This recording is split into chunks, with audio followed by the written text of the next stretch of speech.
Welcome to the Bored Historian, where intriguing history gets just boring enough to help you drift off. Tonight, settle in as we unravel one of the Civil War's strangest twists. How victory and disaster collided in the shadowy woods of Chancellorsville. Imagine this: General Robert E. Lee, outnumbered and outgunned, pulls off a stunning victory that should have changed the course of the war. But as the Confederate camp celebrates, a few confused shots in the darkness strike down their greatest hero, Stonewall Jackson, by the hands of his own men. Was it just a tragic accident? Or did this moment of chaos doom the Confederacy? Why did Lee risk everything on such a daring plan? What really happened in those tangled Virginia woods? And how could a single night's confusion change the fate of a nation?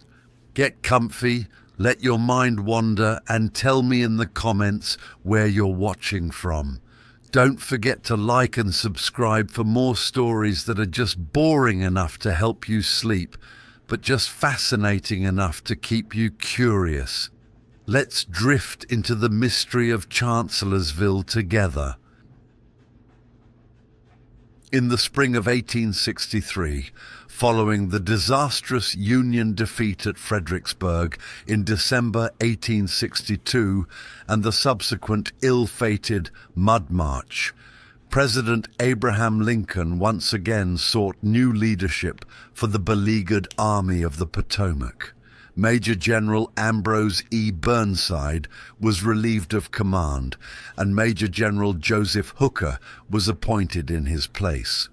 Hooker, known by the nickname Fighting Joe, a moniker he reportedly disliked, was an energetic and confident, if somewhat boastful, commander. He undertook a thorough reorganization of the army, significantly improving its morale, discipline, and logistical support. By late April, Hooker had transformed the Army of the Potomac into a formidable fighting force of approximately 134,000 men, outnumbering General Robert E. Lee's Army of Northern Virginia by more than 2 to 1. Lee's army, numbering only about 60,000 men, was still encamped near Fredericksburg, Virginia, occupying the strong defensive positions along Mary's Heights and the Rappahannock River line that had served them so well in December. Lee had been forced to detach Lieutenant General James Longstreet with 2 of his divisions, Pickett's and Hood's, to southeastern Virginia for a foraging expedition near Suffolk, further weakening his main army. Despite this numerical inferiority, Lee remained determined to defend Virginia and confront any Union advance. Hooker devised an ambitious and well-conceived plan to dislodge Lee from his Fredericksburg defenses and defeat him. His plan involved a multi-pronged envelopment. While a portion of his army under Major General John Sedgwick, the 6th Corps and 1st Corps, would demonstrate against Lee's front at Fredericksburg to hold him in place, Hooker would take the bulk of his army, the 5th, 11th and 12th Corps, later reinforced by the 3rd and elements of the 2nd Corps, on a wide flanking march up the Rappahannock River. This force would cross both the Rappahannock and Rapidan rivers, sweep eastward, and strike Lee's left flank and rear, effectively trapping the Confederate army between 2 powerful Union forces. Hooker famously boasted, "May God have mercy on General Lee, for I will have none." The initial stages of Hooker's plan were executed brilliantly. Beginning on April 27, 1863, the main Union flanking column, moving with speed and secrecy, successfully crossed the rivers and concentrated near a desolate crossroads tavern and large brick house known as Chancellorsville by the evening of April 30th.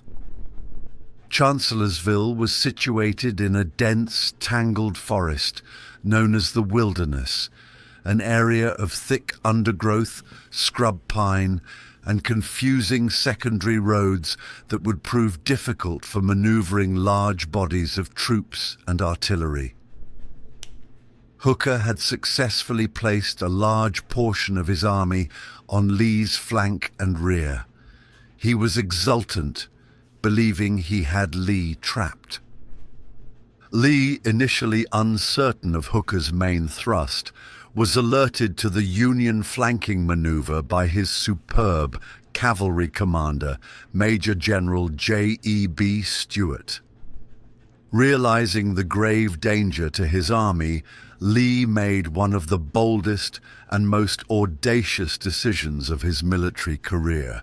Faced with a vastly superior enemy force on two fronts, he chose to violate a fundamental military principle by dividing his already outnumbered army. Leaving a small screening force of about 10,000 men under Major General Jubal Early to hold the formidable Fredericksburg defenses against Sedgwick's much larger force, Lee marched the remainder of his army, about 40,000 to 45,000 men, westward on May 1st to confront Hooker's main body near Chancellorsville. As Lee's vanguard, primarily McLaws and Anderson's divisions, encountered Hooker's advancing columns near the Zone Church and Tabernacle Church east of Chancellorsville, skirmishing broke out. At this critical juncture, Hooker, who had previously displayed such confidence, seemed to lose his nerve. Despite having a significant numerical advantage and a favorable position, and against the advice of some of his more aggressive corps commanders, like Major General George G. Meade, Hooker ordered his advancing troops to halt their offensive movement and pull back into a defensive posture around Chancellorsville. He decided to await Lee's attack, believing his strong defensive position in the Wilderness would give him the advantage. This decision to surrender the initiative was a major blunder and would have profound consequences. It allowed Lee, the master of offensive warfare, to dictate the course of the battle. Lee, emboldened by Hooker's unexpected passivity, pressed his forces forward on the evening of May 1st and into the morning of May 2nd, probing the Union lines.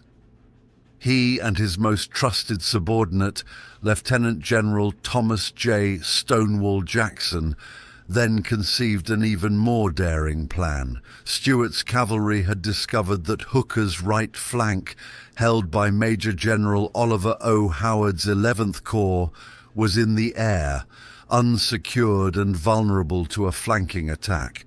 The 11th Corps was composed largely of German immigrant soldiers, many of whom were relatively inexperienced, and their position was poorly fortified, facing south while the threat would come from the west. Lee decided to divide his army yet again. He would keep only about 14,000 men, McLaws and Anderson's divisions, in front of Hooker's main body at Chancellorsville to demonstrate and hold them in place. Jackson, with his entire Second Corps of nearly 28,000 men, would undertake a long, concealed flanking march of about 12 miles around Hooker's right flank to strike the unsuspecting 18th Corps from the west. It was an incredibly risky maneuver, as it would leave Lee's two wings widely separated and vulnerable to defeat in detail if Hooker discovered the movement and attacked aggressively. On the morning of May 2nd, Jackson began his famous flank march. The movement, though intended to be secret, was observed by Union pickets and from Union signal stations. Reports of a large Confederate force moving across Hooker's front reached Union headquarters. However, Hooker and his staff misinterpreted this intelligence, believing Lee was retreating towards Gordonsville. Hooker even ordered Major General Daniel Sickles's Third Corps to harass what he thought was Lee's retreating column, which led to some skirmishing with Jackson's rearguard, but failed to discern the true nature of Jackson's maneuver. Jackson's march was arduous, conducted over narrow, dusty roads in the heat of the day. By late afternoon, around 5 or 5:30 p.m., Jackson had successfully positioned his corps on the exposed right flank of Howard's 11th Corps, near the Wilderness Church and Tally Farm. The Union 11th Corps, despite some warnings of Confederate activity to their west, was largely unprepared for an attack from that direction. Many soldiers were cooking supper or relaxing, their arms stacked. Suddenly, with the sun beginning to set, Jackson's Confederates, letting out their terrifying rebel yell, burst out of the woods and slammed into the unsuspecting 11th Corps. The surprise was complete, and the effect was devastating. Entire Union regiments collapsed and fled in panic. Howard's corps, though some units offered pockets of resistance, was effectively routed, streaming eastward in disorder towards Chancellorsville. Jackson's men surged forward, rolling up Hooker's right flank and threatening to cut off the entire Union army from its line of retreat across the Rappahannock.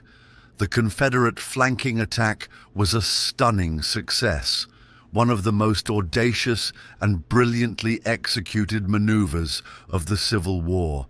However, as darkness fell and Jackson's troops became disorganized in the dense wilderness terrain while pursuing the fleeing Union soldiers, the momentum of the attack began to slow.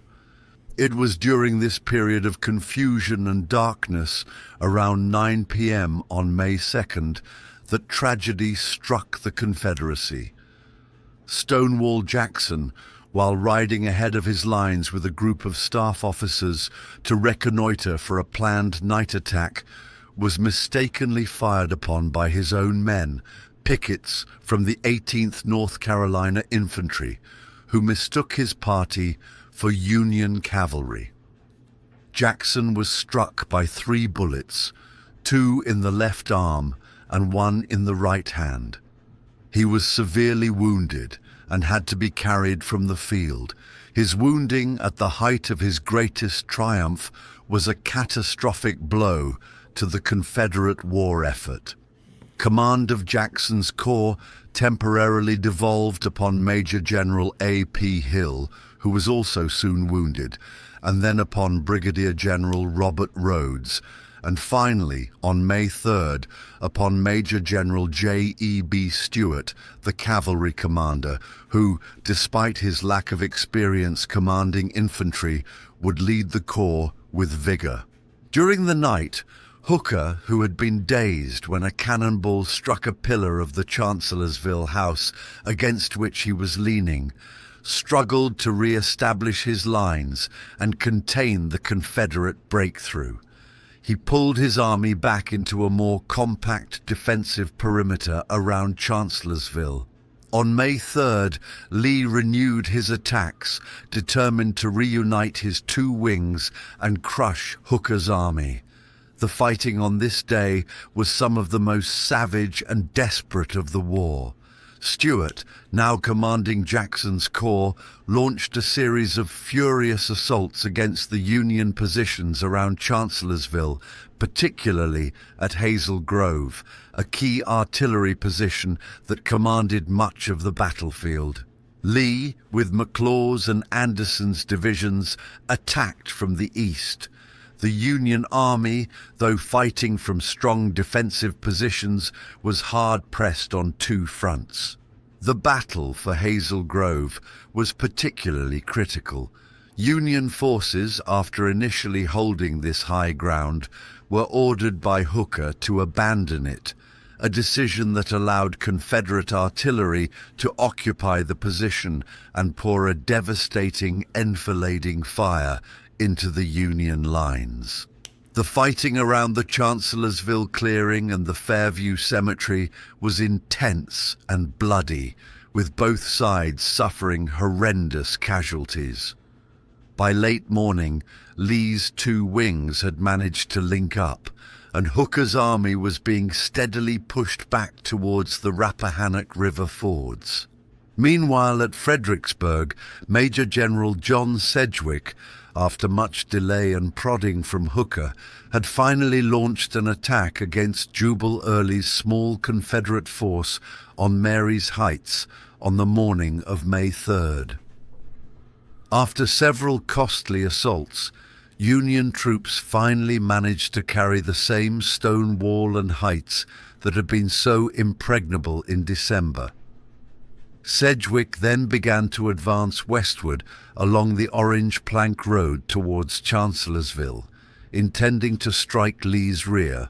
Lee, now facing a threat from Sedgwick in his rear, was forced to detach McLaws' division and other troops from the Chancellorsville front to confront this new danger. At Salem Church, about 4 miles west of Fredericksburg, McLaws' Confederates met Sedgwick's advancing 6th Corps on the afternoon of May 3rd, and after a sharp engagement, halted the Union advance. On May 4th, Lee, leaving Stuart to contain Hooker at Chancellorsville, concentrated more forces against Sedgwick. After further fighting, Sedgwick, realizing he was outnumbered and that Hooker was not going to break out to support him, was forced to retreat back across the Rappahannock at Scott's Ford during the night of May 4th to 5th. With Sedgwick neutralized, Lee was free to turn his full attention back to Hooker's main army, still pinned down near Chancellorsville. However, Hooker, demoralized by the defeat, his own injury, and the heavy casualties, had already decided to retreat.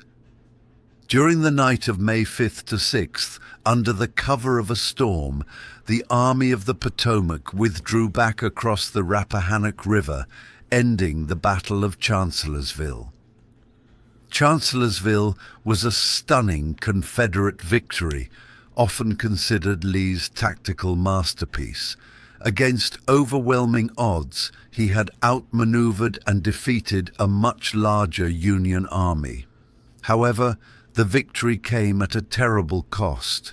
Confederate casualties were around 13,303, 1,665 killed, 9,081 wounded, 2,018 missing, captured, out of about 60,000 engaged, a casualty rate of approximately 22% rate of over 22%, which the Confederacy could ill afford.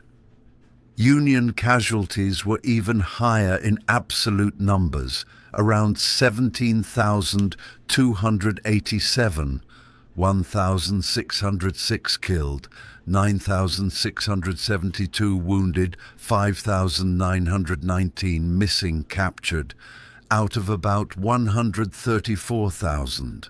The most grievous loss for the Confederacy was Stonewall Jackson.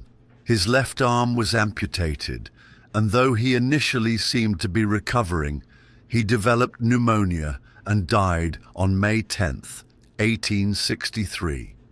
His death was an irreparable blow to Lee and the Army of Northern Virginia.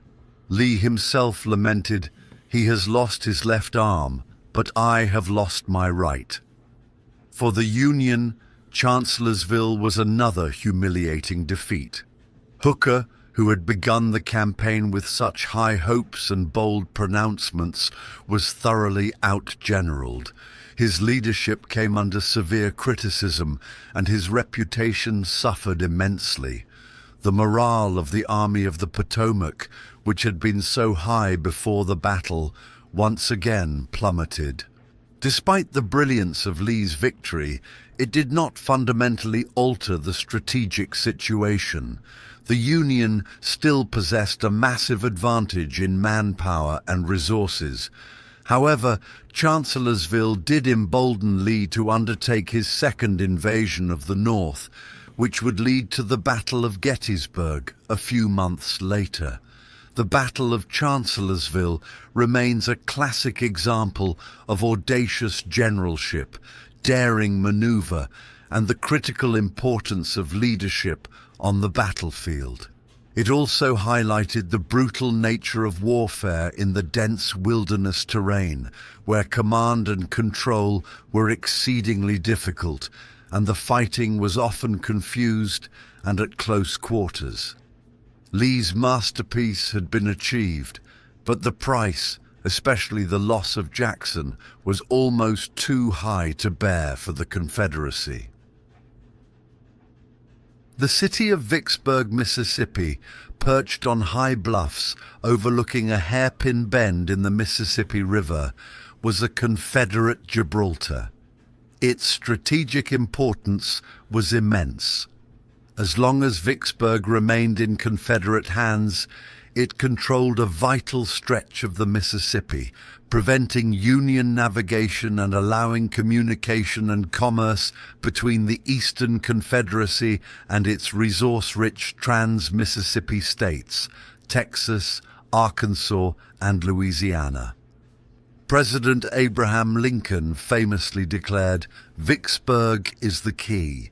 The war can never be brought to a close until that key is in our pocket." Throughout 1862 and early 1863, Union forces had made several unsuccessful attempts to capture Vicksburg. Naval expeditions and land-based assaults had all failed to overcome the city's formidable natural defenses and extensive fortifications. The Confederate commander at Vicksburg, Lieutenant General John C. Pemberton, a Pennsylvanian who had sided with the South, commanded a substantial army and was determined to hold the city at all costs. In the spring of 1863, Major General Ulysses S. Grant, commanding the Union Army of the Tennessee, embarked on a new and audacious campaign to capture Vicksburg. After several failed attempts to approach the city from the north through the difficult terrain of the Yazoo Delta, Grant made a bold decision. He would march his army down the west bank of the Mississippi River, far south of Vicksburg, while Rear Admiral David Dixon Porter's Union naval flotilla would daringly run past the powerful Vicksburg batteries under the cover of darkness. Once south of the city, Porter's gunboats and transports would ferry Grant's army across the Mississippi to the east bank, allowing Grant to approach Vicksburg from its more vulnerable southern and eastern approaches, where the terrain was more favorable for offensive operations. This was an incredibly risky plan.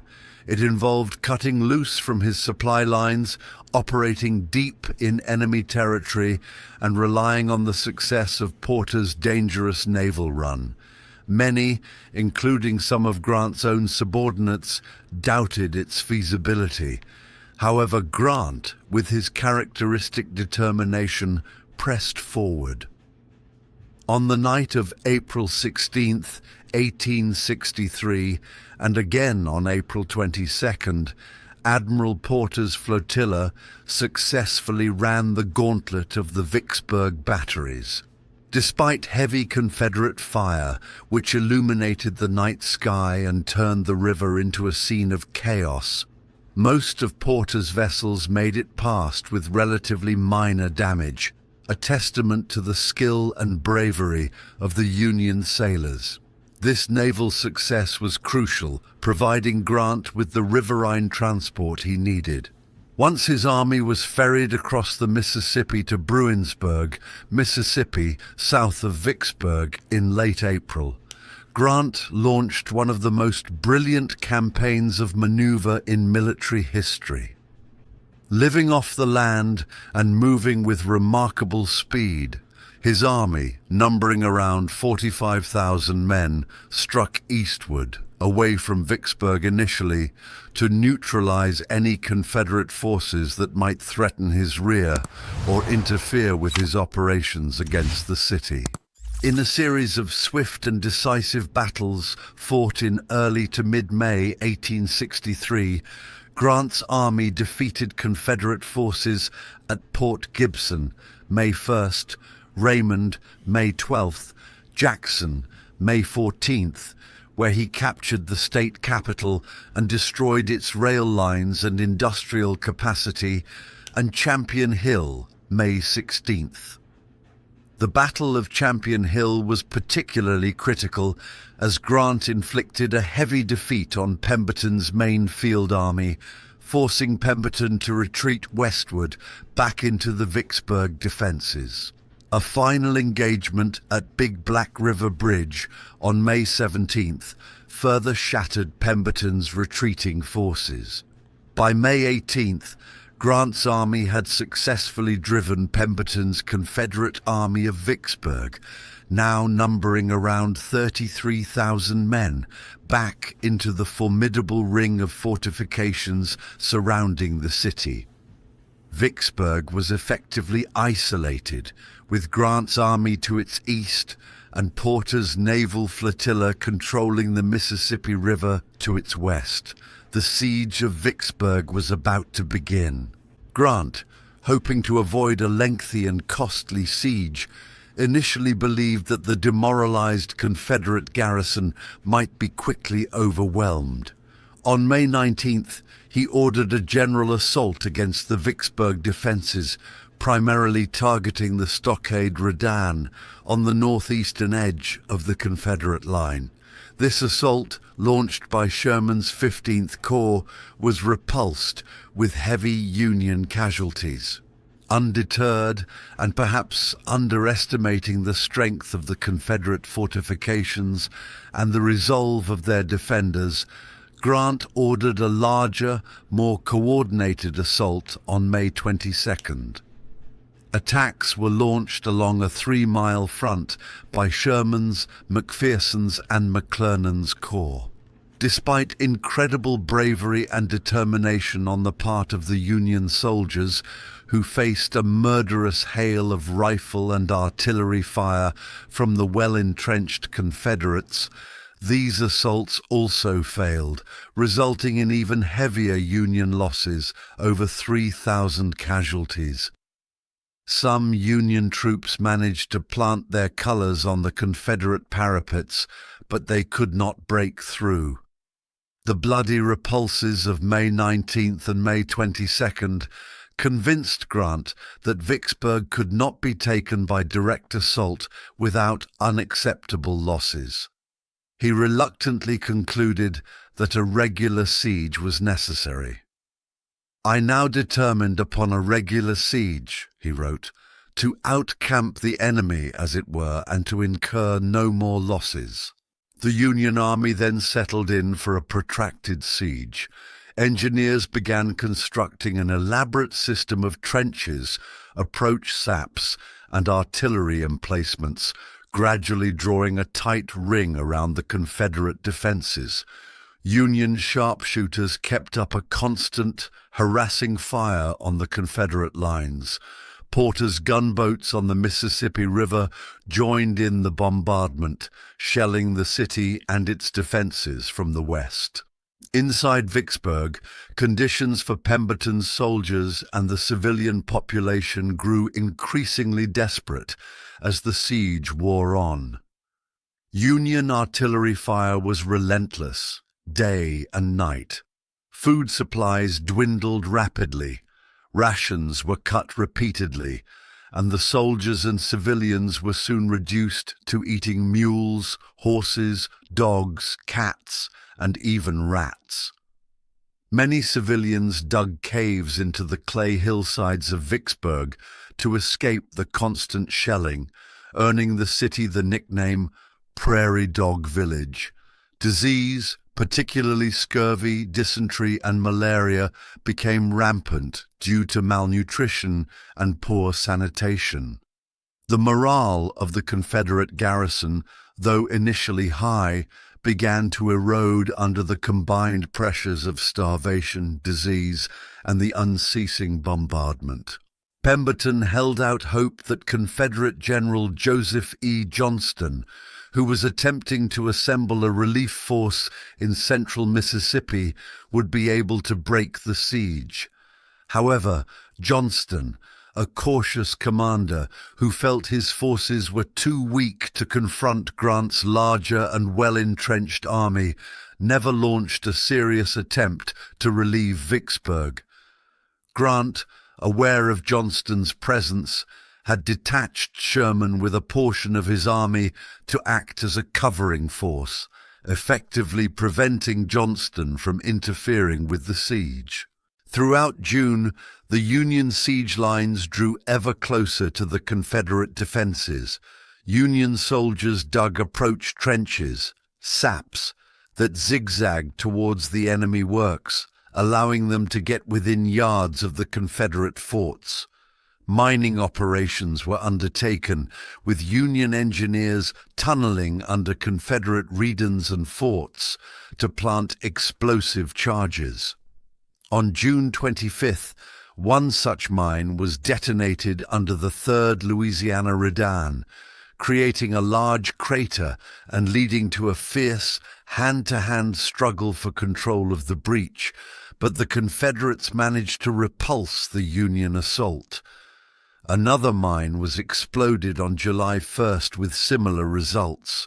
By early July, the situation for the Confederate garrison was hopeless. His soldiers were starving, sick, and exhausted. Ammunition was nearly depleted. There was no prospect of relief from Johnston. Pemberton knew he could not hold out much longer. On July 3rd, 1863, after 47 days of siege, Pemberton sent a note to Grant, under a flag of truce, requesting terms for the surrender of Vicksburg. Grant, as he had at Fort Donelson, initially demanded unconditional surrender. However, after some negotiation, and perhaps not wanting the logistical burden of transporting over 30,000 prisoners of war to northern prison camps, Grant agreed to more lenient terms. The Confederate soldiers would be paroled, allowed to return to their homes after pledging not to take up arms again until formally exchanged. This was a controversial decision, as many of these paroled soldiers would eventually rejoin the Confederate ranks. On July 4th, 1863, Independence Day, Lieutenant General John C. Pemberton formally surrendered the city of Vicksburg and his army of nearly 30,000 men to Major General Ulysses S. Grant. It was a momentous victory for the Union, coming just one day after the decisive Union victory at the Battle of Gettysburg in the East. The Confederate soldiers marched out of their entrenchments, stacked their arms, and laid down their colors. The stars and stripes were once again raised over Vicksburg. The fall of Vicksburg was a strategic masterpiece and a devastating blow to the Confederacy.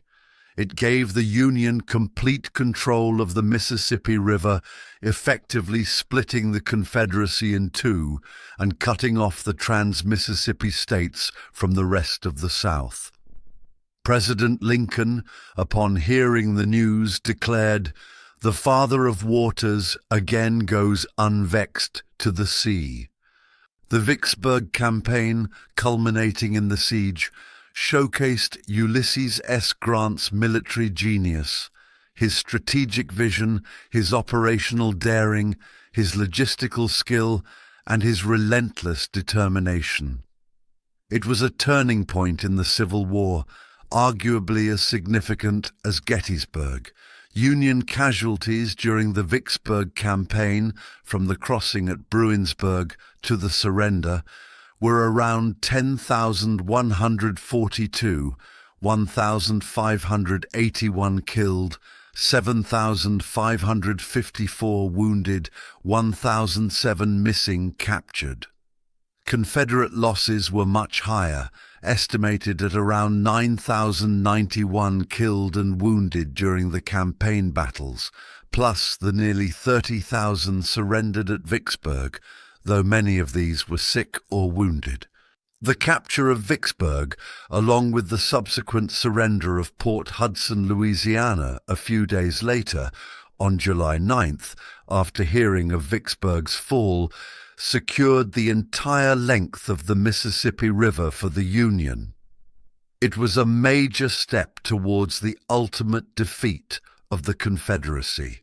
The key to the Mississippi was now firmly in the Union's pocket, and the strategic landscape of the war had been irrevocably altered. The long and arduous struggle for Vicksburg had ended in a triumph that significantly brightened the prospects for Union victory. Fresh from his stunning victory at Chancellorsville in May 1863, General Robert E. Lee, commanding the Confederate Army of Northern Virginia, decided to launch his second invasion of the North.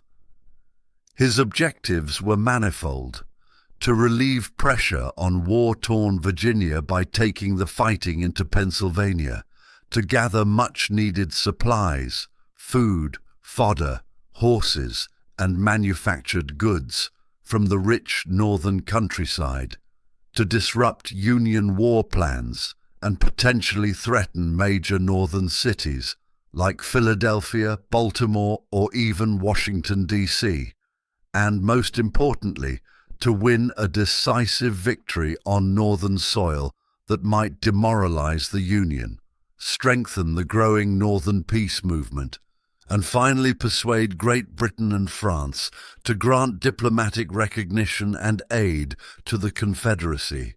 In early June 1863, Lee's army, numbering around 75,000 men and reorganized into 3 infantry corps under Lieutenant Generals James Longstreet, 1st Corps, Richard S. Ewell, 2nd Corps, formerly Jackson's, and A.P. Hill, newly formed 3rd Corps, began to move northward from Fredericksburg, Virginia. Lee skillfully maneuvered his army using the Blue Ridge Mountains to screen his movements from the Union Army of the Potomac. The Union Army of the Potomac was still commanded by Major General Joseph Hooker. Hooker, initially unsure of Lee's intentions, eventually realized the Confederates were moving north and began to shadow Lee's advance, keeping his army between Lee and Washington, D.C. However, Hooker's relationship with the Union High Command in Washington, particularly General-in-Chief Henry W. Halleck, had deteriorated. Frustrated by a dispute over the Union garrison at Harper's Ferry, Hooker offered his resignation, which President Lincoln promptly accepted on June 28th, just 3 days before the pivotal battle. Lincoln appointed Major General George Gordon Meade, a competent and respected, if somewhat uncharismatic, corps commander, to lead the Army of the Potomac. Meade, taking command of an army already on the march and facing an imminent major engagement, had little time to formulate his own grand strategy, but focused on concentrating his forces and meeting Lee's threat. The Army of the Potomac numbered around 90,000 to 95,000 men. As Lee's army advanced into Pennsylvania in late June, his cavalry commander, Major General J.E.B. Stuart, embarked on a controversial raid around the Union Army. While Stuart's ride gathered some supplies and caused alarm in the north, it deprived Lee of his eyes and ears, crucial cavalry reconnaissance, during the critical days leading up to the battle. Lee was largely unaware of the exact whereabouts and strength of the Union Army. The two armies converged, somewhat unexpectedly, near the small, prosperous crossroads town of Gettysburg, Pennsylvania. The engagement began on the morning of July 1st, 1863, not as a planned major battle, but as a meeting engagement. Elements of Hill's Confederate Corps, advancing towards Gettysburg from the west in search of supplies, reportedly shoes, encountered Union cavalry under Brigadier General John Buford.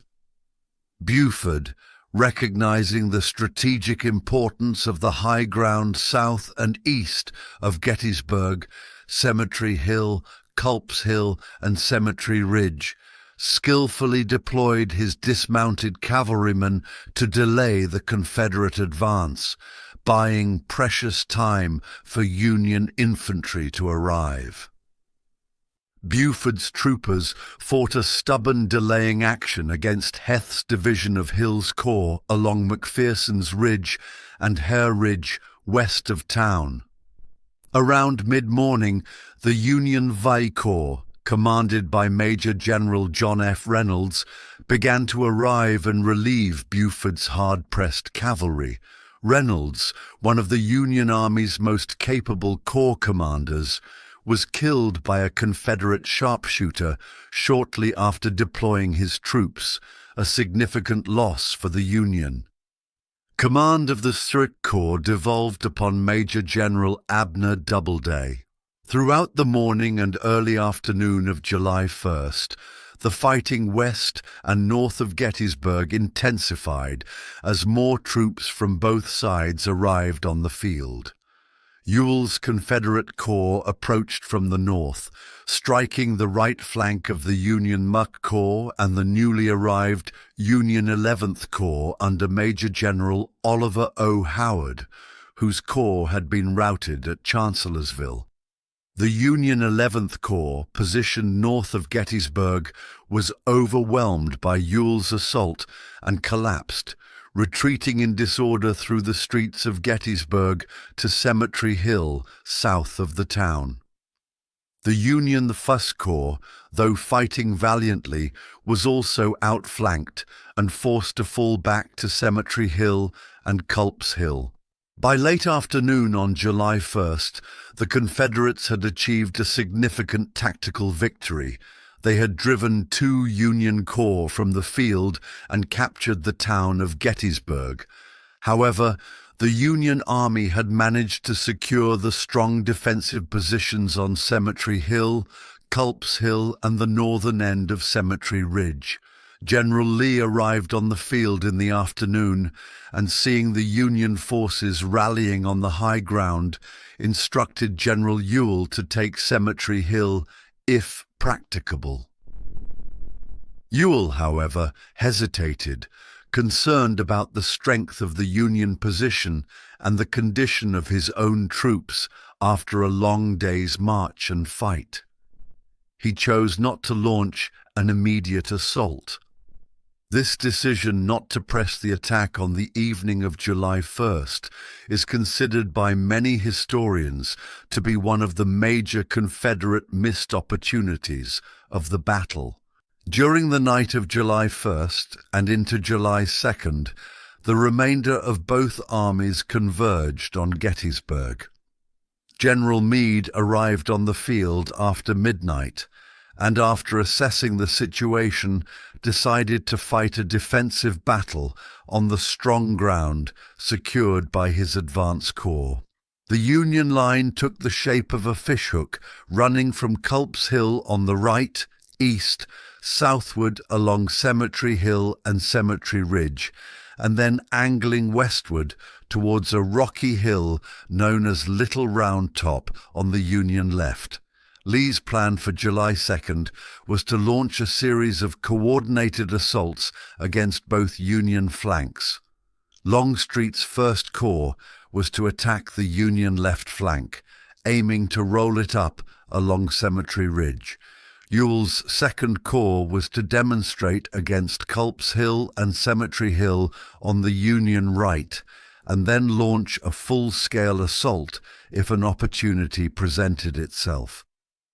A.P. Hill's Third Corps was to hold the Confederate center and exploit any successes on the flanks. Longstreet, however, disagreed with Lee's plan. He favored a strategic turning movement around the Union left flank, hoping to interpose the Confederate army between Meade and Washington, forcing Meade to attack him on ground of Lee's choosing. Lee, however, was determined to fight at Gettysburg.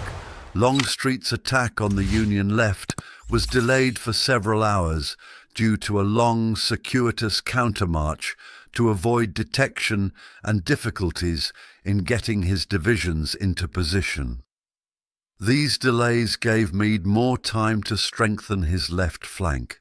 The fighting on July 2nd began in the late afternoon, around 4 p.m., when Longstreet's divisions under Major Generals John Bell Hood and Lafayette McLaws finally launched their assault. The main Confederate thrust was directed against the Union Third Corps, commanded by Major General Daniel Sickles. Sickles, acting without orders and against Meade's intentions, had advanced his corps forward from its assigned position on Cemetery Ridge to occupy slightly higher ground along the Emmitsburg Road and in areas known as the Peach Orchard, the Wheat Field, and Devil's Den. This created a dangerous salient, exposed to Confederate attack from multiple directions and difficult to reinforce. The fighting in the Peach Orchard, the Wheat Field, and Devil's Den was some of the most savage and chaotic of the Civil War.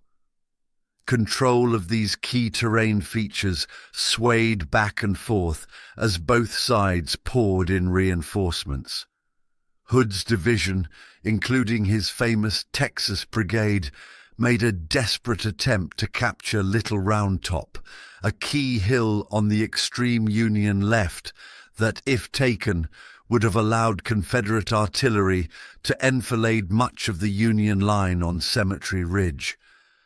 The defense of Little Round Top by Colonel Strong Vincent's Union Brigade, particularly the heroic stand of the 20th Maine Infantry under Colonel Joshua Lawrence Chamberlain, became one of the most celebrated episodes of the battle. Chamberlain's men, running low on ammunition after repulsing repeated Confederate assaults, launched a desperate downhill bayonet charge that swept the attacking Alabamians from the slope and secured the vital hill for the Union. While the fighting raged on the Union left, Ewell's corps launched its attacks on the Union right at Culp's Hill and East Cemetery Hill. Confederate assaults on East Cemetery Hill were repulsed with heavy losses. However, on Culp's Hill, elements of Major General Edward Allegheny Johnson's Confederate division managed to capture some abandoned Union breastworks on the lower slopes of the hill after Union 12th Corps troops were shifted to reinforce the threatened left flank. The Confederates held this foothold on Culp's Hill overnight.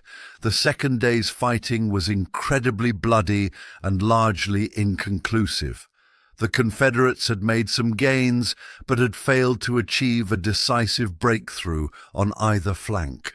The Union line, though severely battered and stretched thin in places, had held. Casualties were enormous on both sides. On the morning of July 3rd, Lee, still determined to achieve a decisive victory, decided to launch a massive frontal assault against the Union center on Cemetery Ridge. This decision was strongly opposed by Longstreet, who argued that the Union position was too strong and that such an attack would be suicidal. Lee, however, believed that Meade had weakened his center to reinforce his flanks on July 2nd, and that a concentrated blow could break through. The attack, famously known as Pickett's Charge, though Major General George Pickett's Virginia Division was only one of 3 divisions involved, the others being Pettigrew's and Trimble's, divisions from Hill's Corps, all under Longstreet's overall command, was preceded by a massive Confederate artillery bombardment, perhaps the largest of the war, involving over 150 Confederate cannons. The Union artillery on Cemetery Ridge responded, and for nearly 2 hours, a deafening artillery duel raged across the mile-wide open fields between Seminary Ridge, the Confederate position, and Cemetery Ridge. Around 3 p.m., the Confederate infantry, numbering about 12,500 men, stepped out from the woods on Seminary Ridge and began their advance across the open ground towards the Union Center, held by Major General Winfield Scott Hancock's Second Corps, marching with parade ground precision under a murderous hail of Union artillery fire, canister and shell, and then devastating rifle fire. The Confederates pressed forward with incredible bravery. The Union defenders, well protected behind stone walls and earthworks on Cemetery Ridge, poured a devastating fire into the advancing Confederate ranks. The Confederate lines were torn apart, but they continued to advance. A small group of Confederates, led by Brigadier General Lewis Armistead, managed to breach the Union line at a point known as the Angle, near a clump of trees that served as their objective. This was the high water mark of the Confederacy. However, they were quickly overwhelmed by Union reinforcements and either killed, wounded, or captured. Armistead himself was mortally wounded. Pickett's charge was a catastrophic failure. The attacking Confederate divisions were shattered, suffering over 50% casualties in less than an hour. Survivors streamed back to Seminary Ridge in disarray. Lee, seeing the remnants of the charge return, rode out to meet them, taking responsibility for the disaster, saying, "It is all my fault." While Pickett's charge was the main event on July 3rd, there was also fighting on other parts of the field. Union cavalry under Brigadier General Judson Kilpatrick launched an ill-advised mounted charge against Confederate infantry on Longstreet's right flank, which was repulsed with heavy losses, including the death of Brigadier General Elon J. Farnsworth. On the Union right, fighting resumed on Culp's Hill, where Union 12th Corps troops successfully drove out the Confederates, who had gained a foothold there the previous day. J.E.B. Stuart's Confederate cavalry also engaged Union cavalry under Brigadier General David McKeem. Gregg, in a large but inconclusive cavalry battle east of Gettysburg, preventing Stuart from striking the Union rear. By the evening of July 3rd, the Battle of Gettysburg was over. Lee's army was shattered, and his second invasion of the North had been decisively repulsed. On July 4th, a day of heavy rain, Lee began his sorrowful retreat back towards Virginia. Meade, whose own army was also badly battered and exhausted, and perhaps overly cautious, did not immediately launch a vigorous pursuit, much to President Lincoln's frustration. The Battle of Gettysburg was the bloodiest battle of the Civil War and a major turning point. Union casualties numbered around 23,055, 3,155 killed, 14,531 wounded, 5,369 missing, captured. Confederate casualties were even more devastating proportionally, estimated at around 23,000 to 28,000. Exact figures are debated, but roughly 3,903 killed 18,735 wounded, 5,425 missing captured, out of an army of 75,000. Lee had lost nearly a third of his army, including many irreplaceable officers and veteran soldiers. The Union victory at Gettysburg, coupled with the fall of Vicksburg on July 4th, dealt a severe blow to the Confederacy from which it would never fully recover. It ended Lee's hopes of winning a decisive victory on Northern soil and significantly diminished the Confederacy's offensive capabilities. While the war would continue for nearly 2 more bloody years, Gettysburg marked the point at which the strategic initiative largely passed to the Union. On November 19, 1863, President Abraham Lincoln delivered his famous Gettysburg Address at the dedication of the Soldiers' National Cemetery at Gettysburg, eloquently consecrating the battlefield and redefining the purpose of the war as a struggle not just to preserve the Union, but to ensure a new birth of freedom. The 3 days of savage fighting at Gettysburg had not only decided a pivotal battle, but had also shaped the destiny of the nation.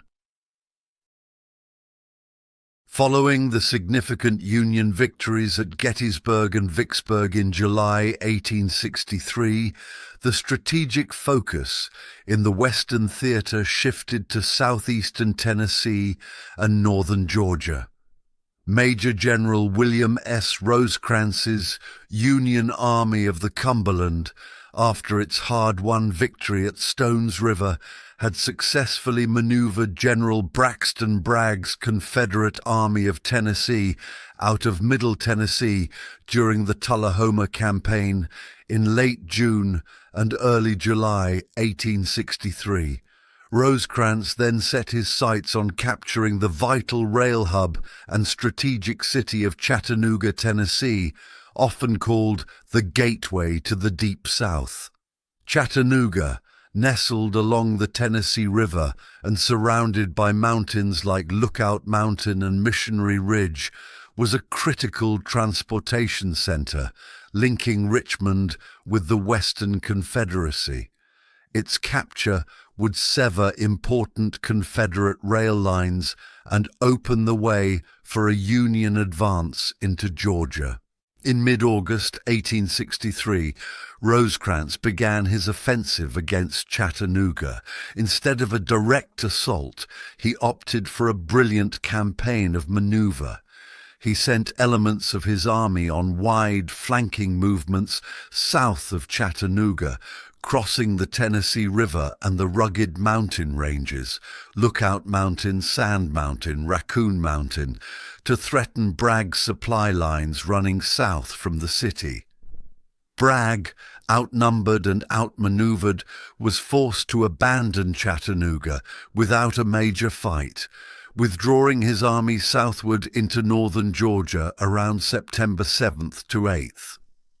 Rosecrans's bloodless capture of Chattanooga was a significant strategic achievement. However, Rosecrans, perhaps overconfident from his recent successes and believing Bragg's army to be demoralized and in full retreat, made a critical error. He dispersed his army into 3 widely separated columns as it pursued Bragg through the mountainous terrain of northwestern Georgia. His 3 corps, the 14th Corps under Major General George H. Thomas, the 20th Corps under Major General Alexander M. McCook, and the 21st Corps under Major General Thomas L. Crittenden, were spread out over a front of nearly 40 miles, with difficult terrain separating them, making mutual support problematic. Bragg, far from being defeated, was actually planning a counterstroke. He had been heavily reinforced by troops from other Confederate departments, most notably Lieutenant General James Longstreet's 1st Corps from Lee's Army of Northern Virginia. though only a portion of Longstreet's corps, about 12,000 men in 5 brigades under Major General John Bell Hood, would arrive in time for the battle. With these reinforcements, Bragg's Army of Tennessee numbered around 65,000 men, giving him a temporary numerical superiority over Rosecrans's somewhat scattered forces, around 60,000. Bragg's plan was to turn on Rosecrans's isolated columns, defeat them in detail before they could concentrate, and then reoccupy Chattanooga. He made several attempts in early to mid-September to trap and destroy portions of the Union Army, particularly Crittenden's corps near Lee and Gordon's Mill and Thomas's corps in McLemore's Cove. However, these attempts were plagued by poor staff work, misunderstood orders, and a lack of aggressive execution by some of Bragg's subordinate commanders, notably Lieutenant Generals Leonidas Polk and D.H. Hill, the latter having recently arrived from Virginia. Rosecrans, alerted to the danger, managed to extricate his corps and began to concentrate his army along the west bank of Chickamauga Creek, a winding stream whose name is believed to be a Cherokee term, meaning River of Death. By September 18th, the two armies were converging near Chickamauga Creek, about 12 miles south of Chattanooga.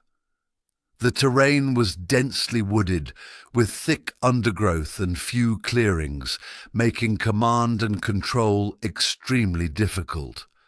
Rosecrans, now fully aware of Bragg's strength and intentions, worked desperately to consolidate his army and establish a defensive line. The Battle of Chickamauga began in earnest on the morning of Saturday, September 19th, 1863. The initial fighting erupted near Jay's Mill and Reed's Bridge on the northern left end of the Union line, as Union cavalry under Colonel Robert Minty and mounted infantry under Colonel John T. Wilder, armed with Spencer repeating rifles, encountered advancing Confederate infantry from Brigadier General Bushrod Johnson's division, part of Hood's Provisional Corps from Longstreet's command, and Major General William H. T. Walker's Reserve Corps. Bragg's plan for September 19th was to push his army across Chickamauga Creek and drive southward, aiming to turn Rosecrans's left flank, cut him off from Chattanooga, and push the Union Army back into the difficult terrain of McLemore's Cove. Throughout the day, the fighting spread southward along a 3-mile front as more divisions from both armies were drawn into the maelstrom. The battle on the first day was a confused and desperate struggle in the dense woods. Visibility was poor, and units often blundered into each other. Attacks and counterattacks swayed back and forth. The lines became intermingled, and commanders struggled to maintain control of their formations. Major General George H. Thomas, commanding the Union 14th Corps on the left, played a crucial role in shoring up the Union defenses and preventing a Confederate breakthrough. His troops fought with particular tenacity. Longstreet's veterans under Hood also made a significant impact, their arrival bolstering the Confederate assaults. By nightfall on September 19th, neither side had gained a decisive advantage, though the Confederates had managed to push the Union left flank back somewhat. Both armies had suffered heavy casualties. During the night, Rosecrans pulled his line back slightly to consolidate his position, while Bragg reorganized his army, forming 2 large wings. Lieutenant General Leonidas Polk was given command of the right wing, and Lieutenant General James Longstreet, who arrived on the field late on the 19th, was given command of the left wing, Bragg ordered a renewed assault for the morning of September 20th, intending to continue his efforts to turn the Union left and drive Rosecrans away from Chattanooga.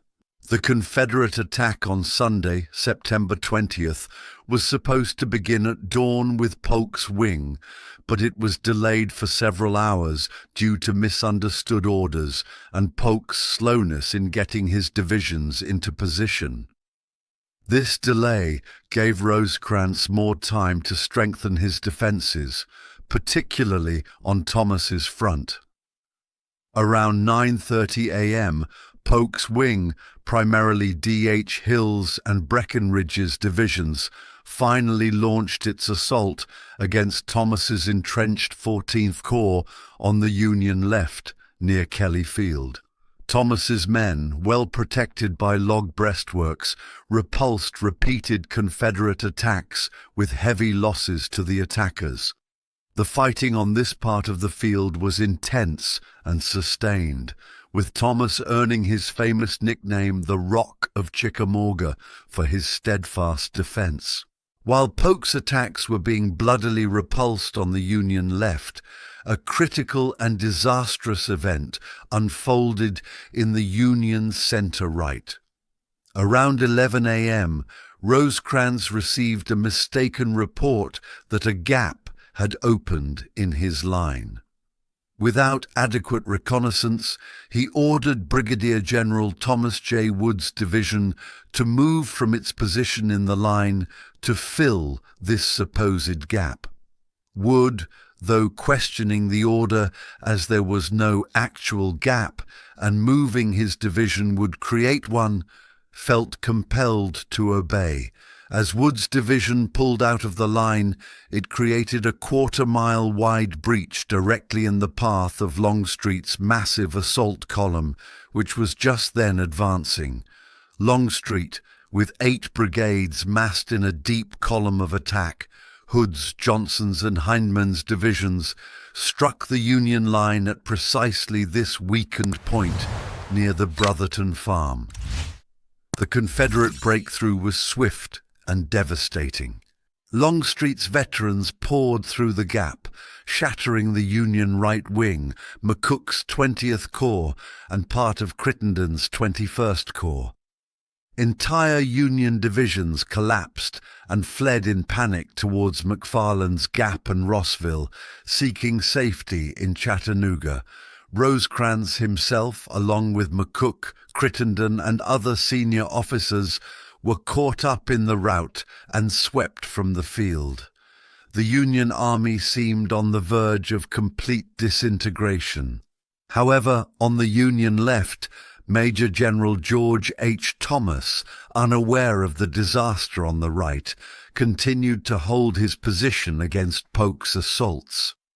As remnants of the shattered right wing streamed past his flank, Thomas skillfully formed a new defensive line on Snodgrass Hill, also known as Horseshoe Ridge, a series of wooded knolls that offered a strong natural defensive position. Here, with elements of his own 14th Corps, rallied units from other corps, and the timely arrival of Major General Gordon Granger's Reserve Corps, which Granger marched to the sound of the guns without orders, Thomas made a desperate stand.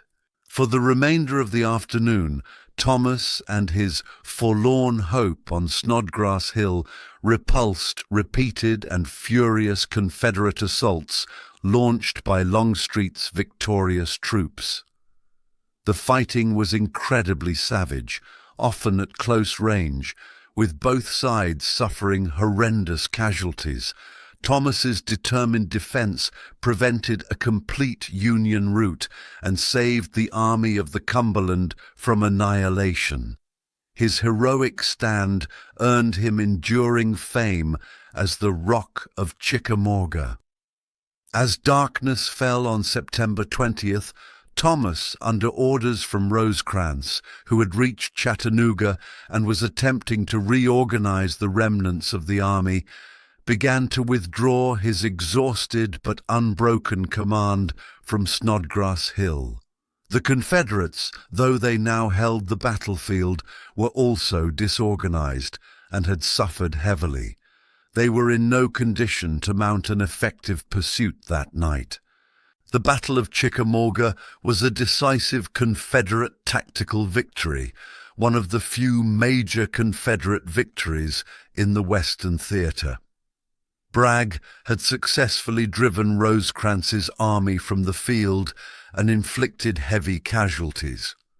Union losses numbered around 16,170, 1,657 killed, 9,756 wounded, 4,757 missing, captured.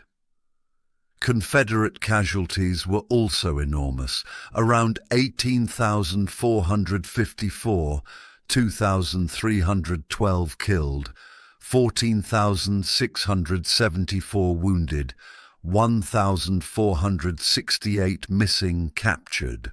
Chickamauga was the second bloodiest battle of the Civil War after Gettysburg, and the bloodiest battle fought in the Western theater.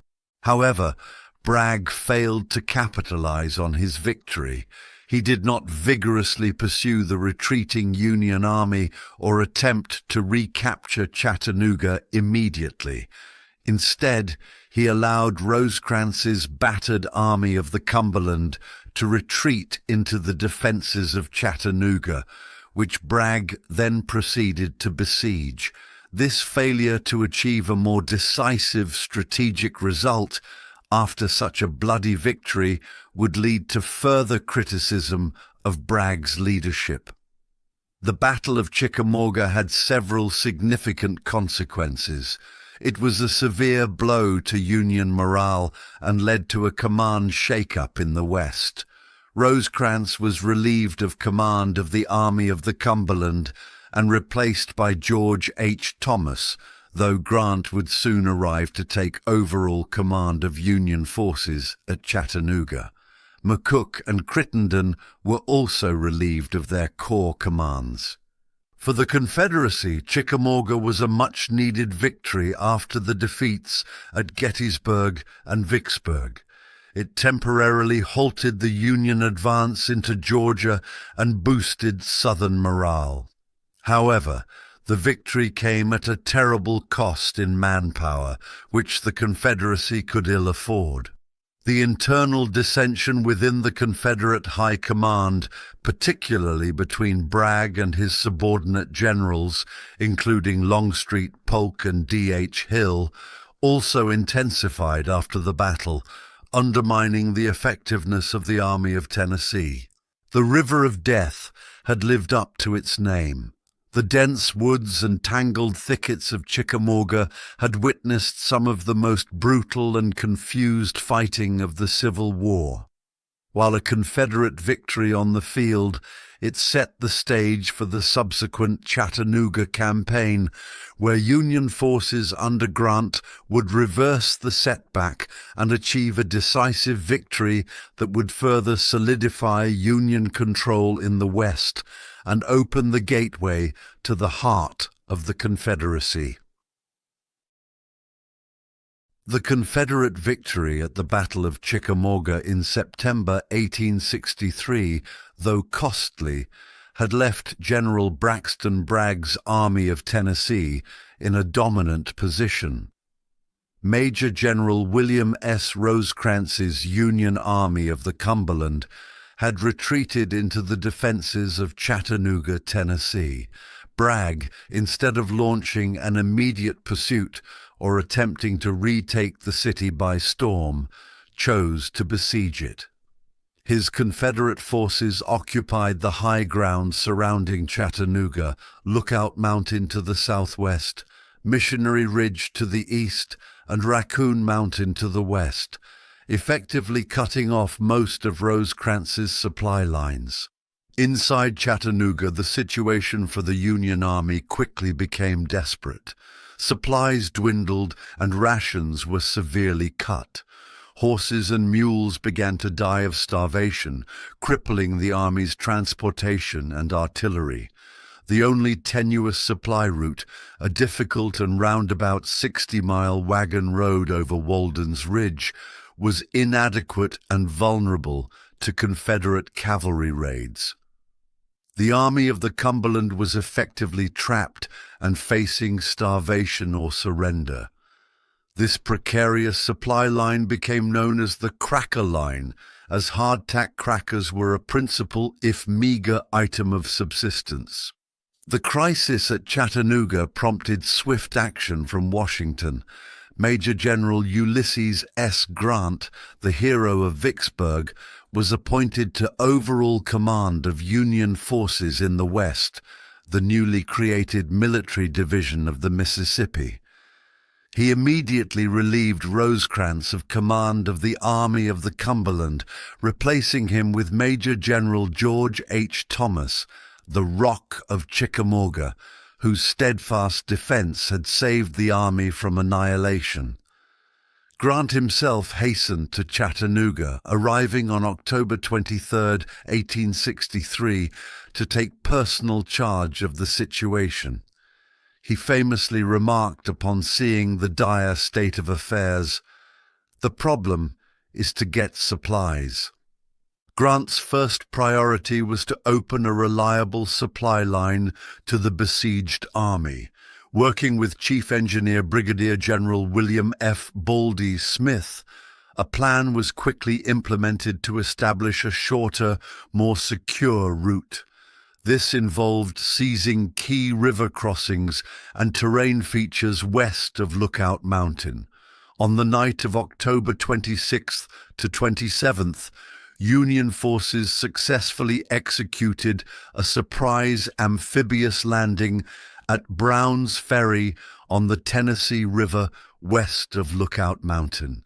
Simultaneously, troops from Hooker's command, 11th and 12th Corps, transferred from the Army of the Potomac, advanced from Bridgeport, Alabama, to link up with the Brown's Ferry force. This operation, known as the Cracker Line campaign, was a brilliant success. It secured a much shorter and more efficient supply route via Brown's Ferry, Kelly's Ferry, and the Nashville and Chattanooga Railroad, allowing food, ammunition, and reinforcements to flow into Chattanooga. The threat of starvation was lifted, and the morale of the Army of the Cumberland began to revive. Bragg, meanwhile, made a critical error that weakened his besieging army.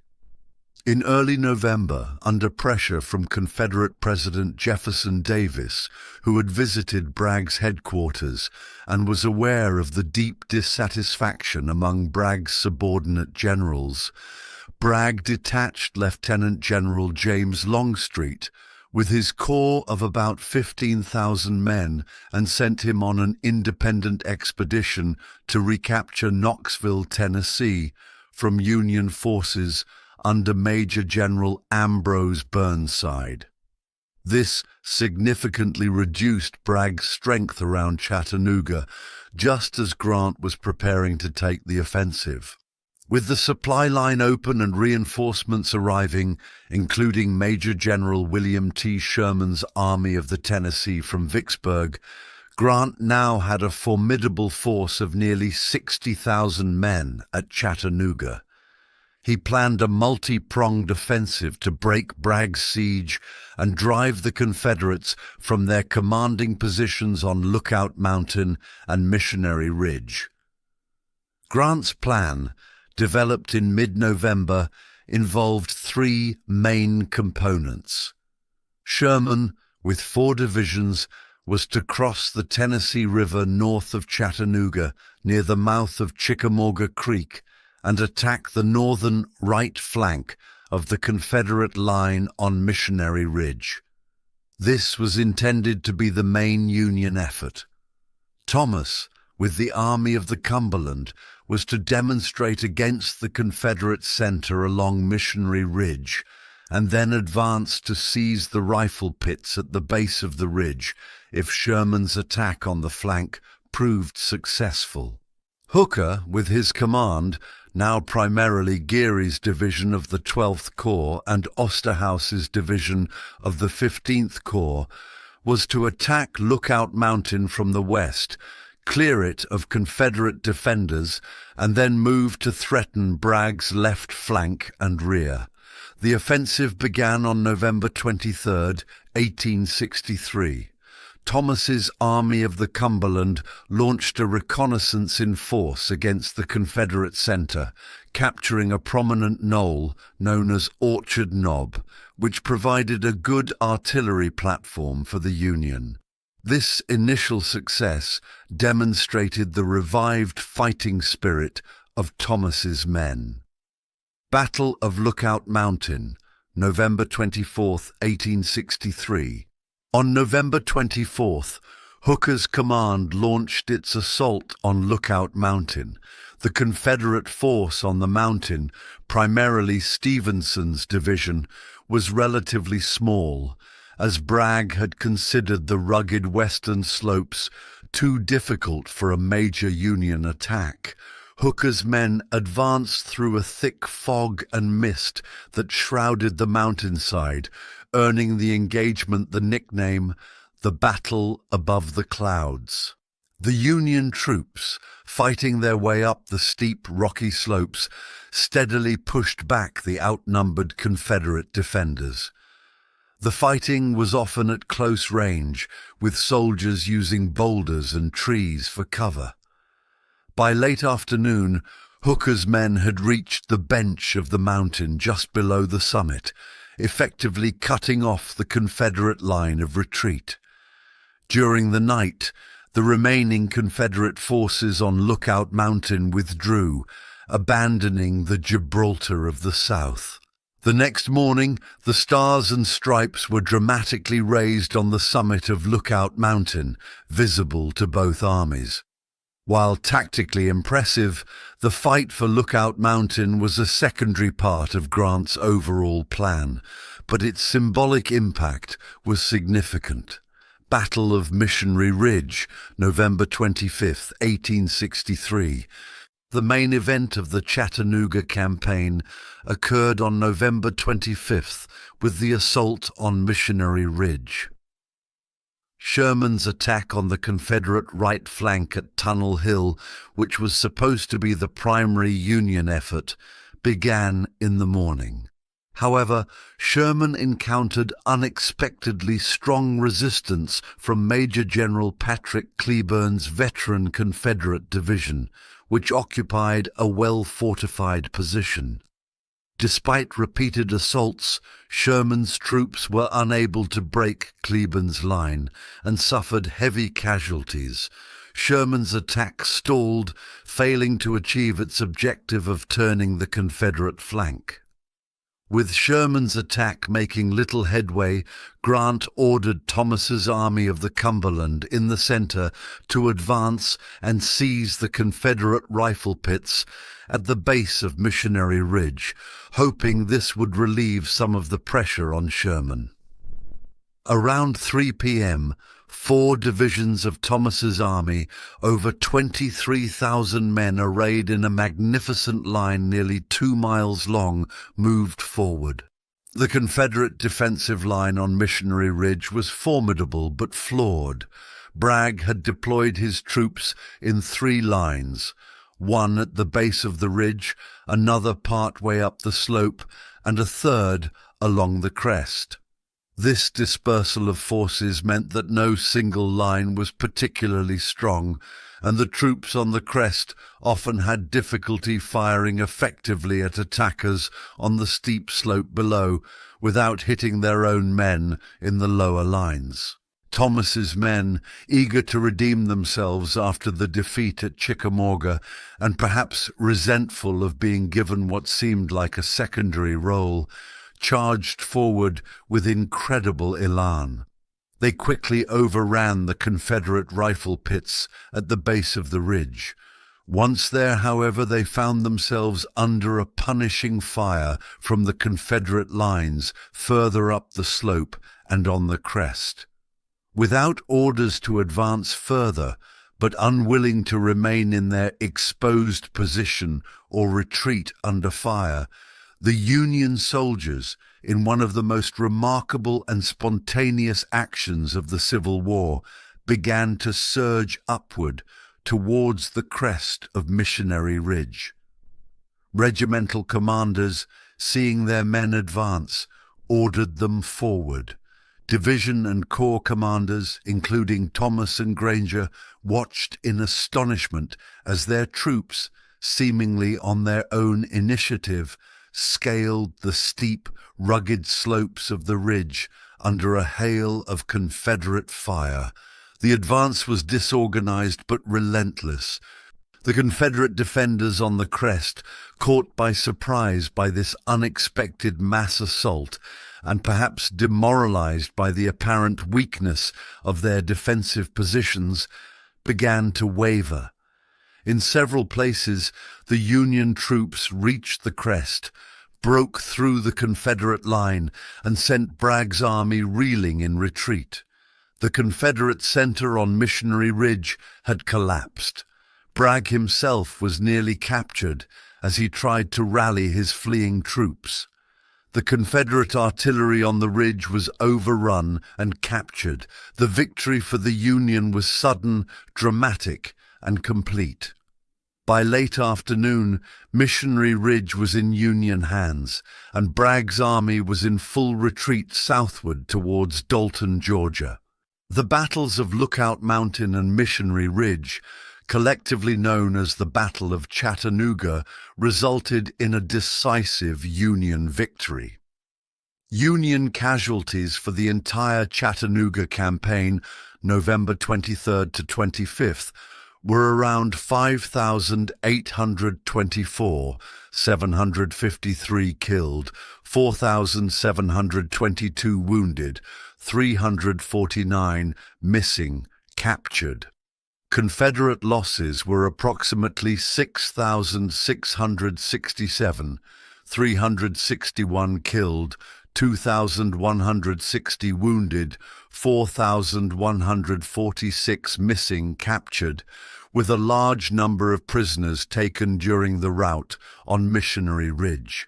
The Chattanooga campaign had profound strategic consequences. It secured Chattanooga, the gateway to the Deep South, firmly in Union hands. It lifted the siege of the Army of the Cumberland, shattered Bragg's Army of Tennessee, and effectively ended any significant Confederate threat in Tennessee. The victory opened the way for Sherman's Atlanta campaign in 1864, which would strike deep into the heart of the Confederacy. The campaign showcased Ulysses S. Grant's strategic acumen, his ability to restore a desperate situation, and his effective coordination of large, complex military operations. It also highlighted the fighting spirit of the Union soldiers, particularly the dramatic, unauthorized charge of the Army of the Cumberland up Missionary Ridge. For the Confederacy, the defeat at Chattanooga was a disaster. Bragg's leadership, already under severe criticism, was further discredited, and he was soon relieved of command of the Army of Tennessee, replaced by General Joseph E. Johnston. The loss of Chattanooga and the vital rail lines that passed through it was a crippling blow to the Confederate war effort in the West. The battles around Chattanooga, fought on dramatic mountain terrain, were a turning point in the Western theater. The Cracker Line had saved an army, Lookout Mountain had been conquered above the clouds, and Missionary Ridge had been stormed in a spontaneous, irresistible assault. The Union was now poised to carry the war deeper into the Confederate heartland. The spring of 1864 marked a new phase in the Civil War. Lieutenant General Ulysses S. Grant, fresh from his decisive victories in the West at Vicksburg and Chattanooga, was promoted to General-in-Chief of all Union armies. Grant chose to make his headquarters with Major General George G. Meade's Army of the Potomac in the east, intending to personally direct its operations against General Robert E. Lee's formidable Army of Northern Virginia. Unlike previous Union commanders who had been repeatedly outmaneuvered and defeated by Lee, Grant was determined to wage a relentless war of attrition, leveraging the Union's superior manpower and resources to grind down Lee's army and destroy its capacity to fight. His strategic objective was not primarily the capture of Richmond, but the annihilation of Lee's army. In early May 1864, Grant launched his overland campaign. The Army of the Potomac, numbering around 118,000 men, crossed the Rapidan River into central Virginia, aiming to turn Lee's right flank and force him into an open battle. Lee's Army of Northern Virginia, significantly outnumbered with about 60,000 to 65,000 men, was positioned south of the Rapidan, near Orange Courthouse. Lee, anticipating Grant's move, decided not to contest the river crossings, but to strike the Union Army as it traversed the dense, tangled second-growth forest known as the Wilderness of Spotsylvania. This was the same forbidding terrain where Lee had outmaneuvered Hooker at Chancellorsville a year earlier.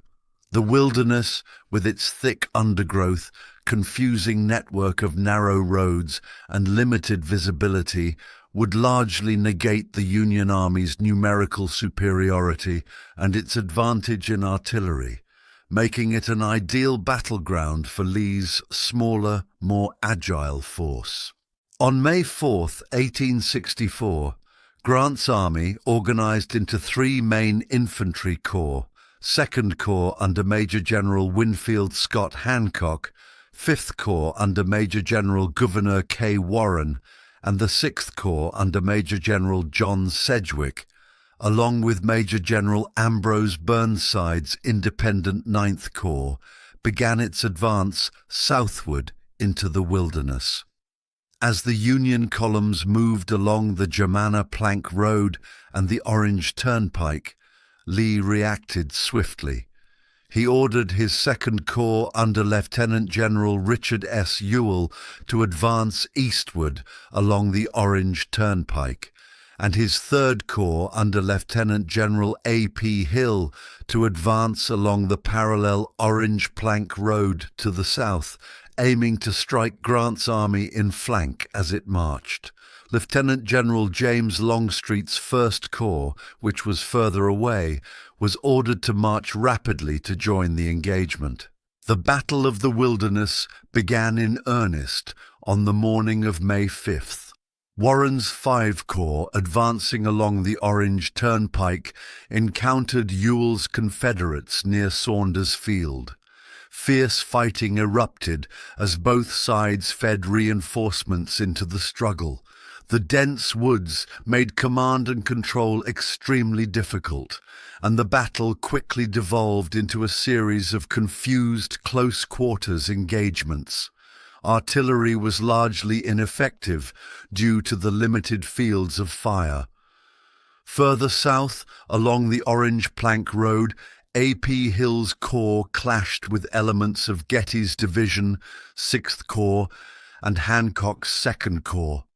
The fighting here was equally savage and chaotic. The woods caught fire in several places, adding to the horror of the battle, with wounded soldiers from both sides trapped in the flames.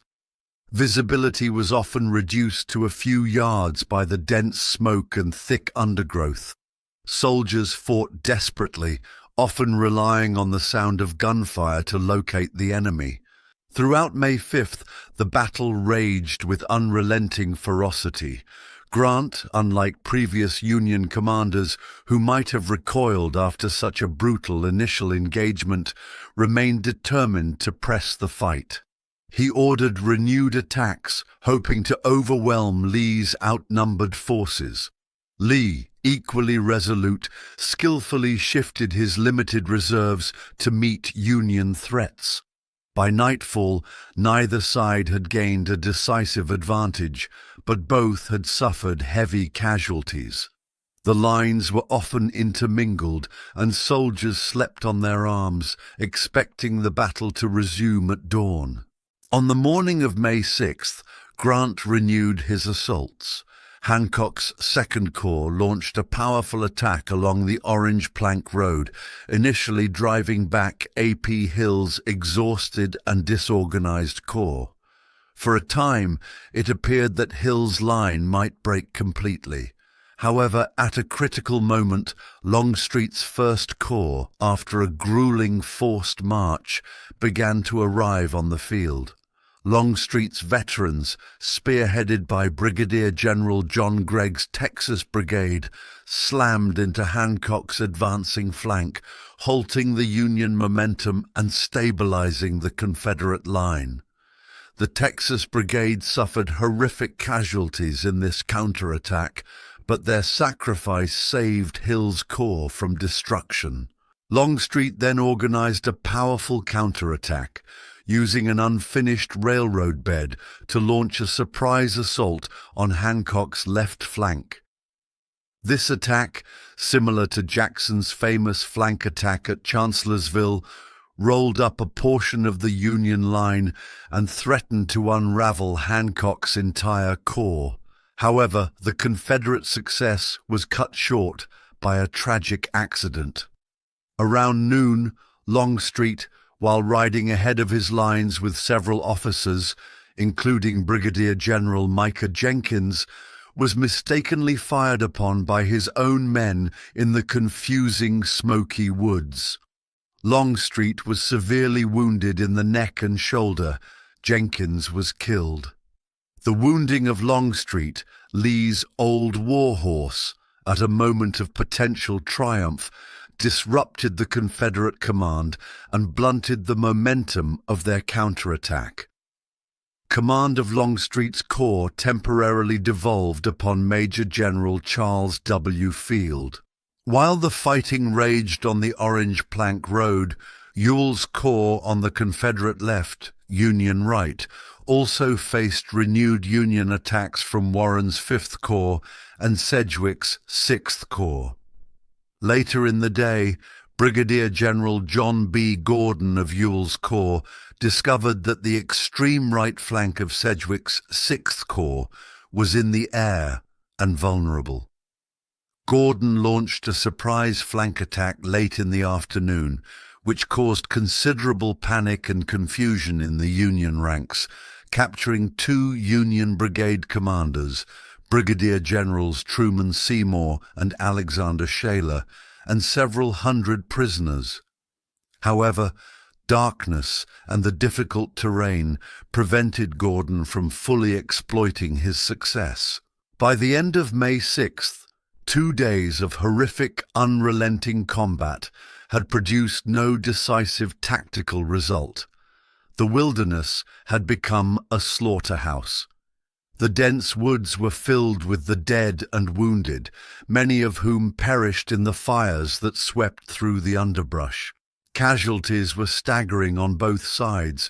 Union losses were approximately 17,666, 2,246 killed, 12,037 wounded, 3,383 missing, captured. Confederate casualties, though not precisely known, were estimated to be around 11,000, approximately 1,477 killed, 7,867 wounded, 1,690 missing, captured. Proportionally, Lee's smaller army suffered more heavily. The Battle of the Wilderness was a tactical draw, but it marked a significant strategic turning point. In previous campaigns, after such a bloody and inconclusive battle, Union commanders had typically withdrawn the Army of the Potomac back across the Rappahannock to lick its wounds.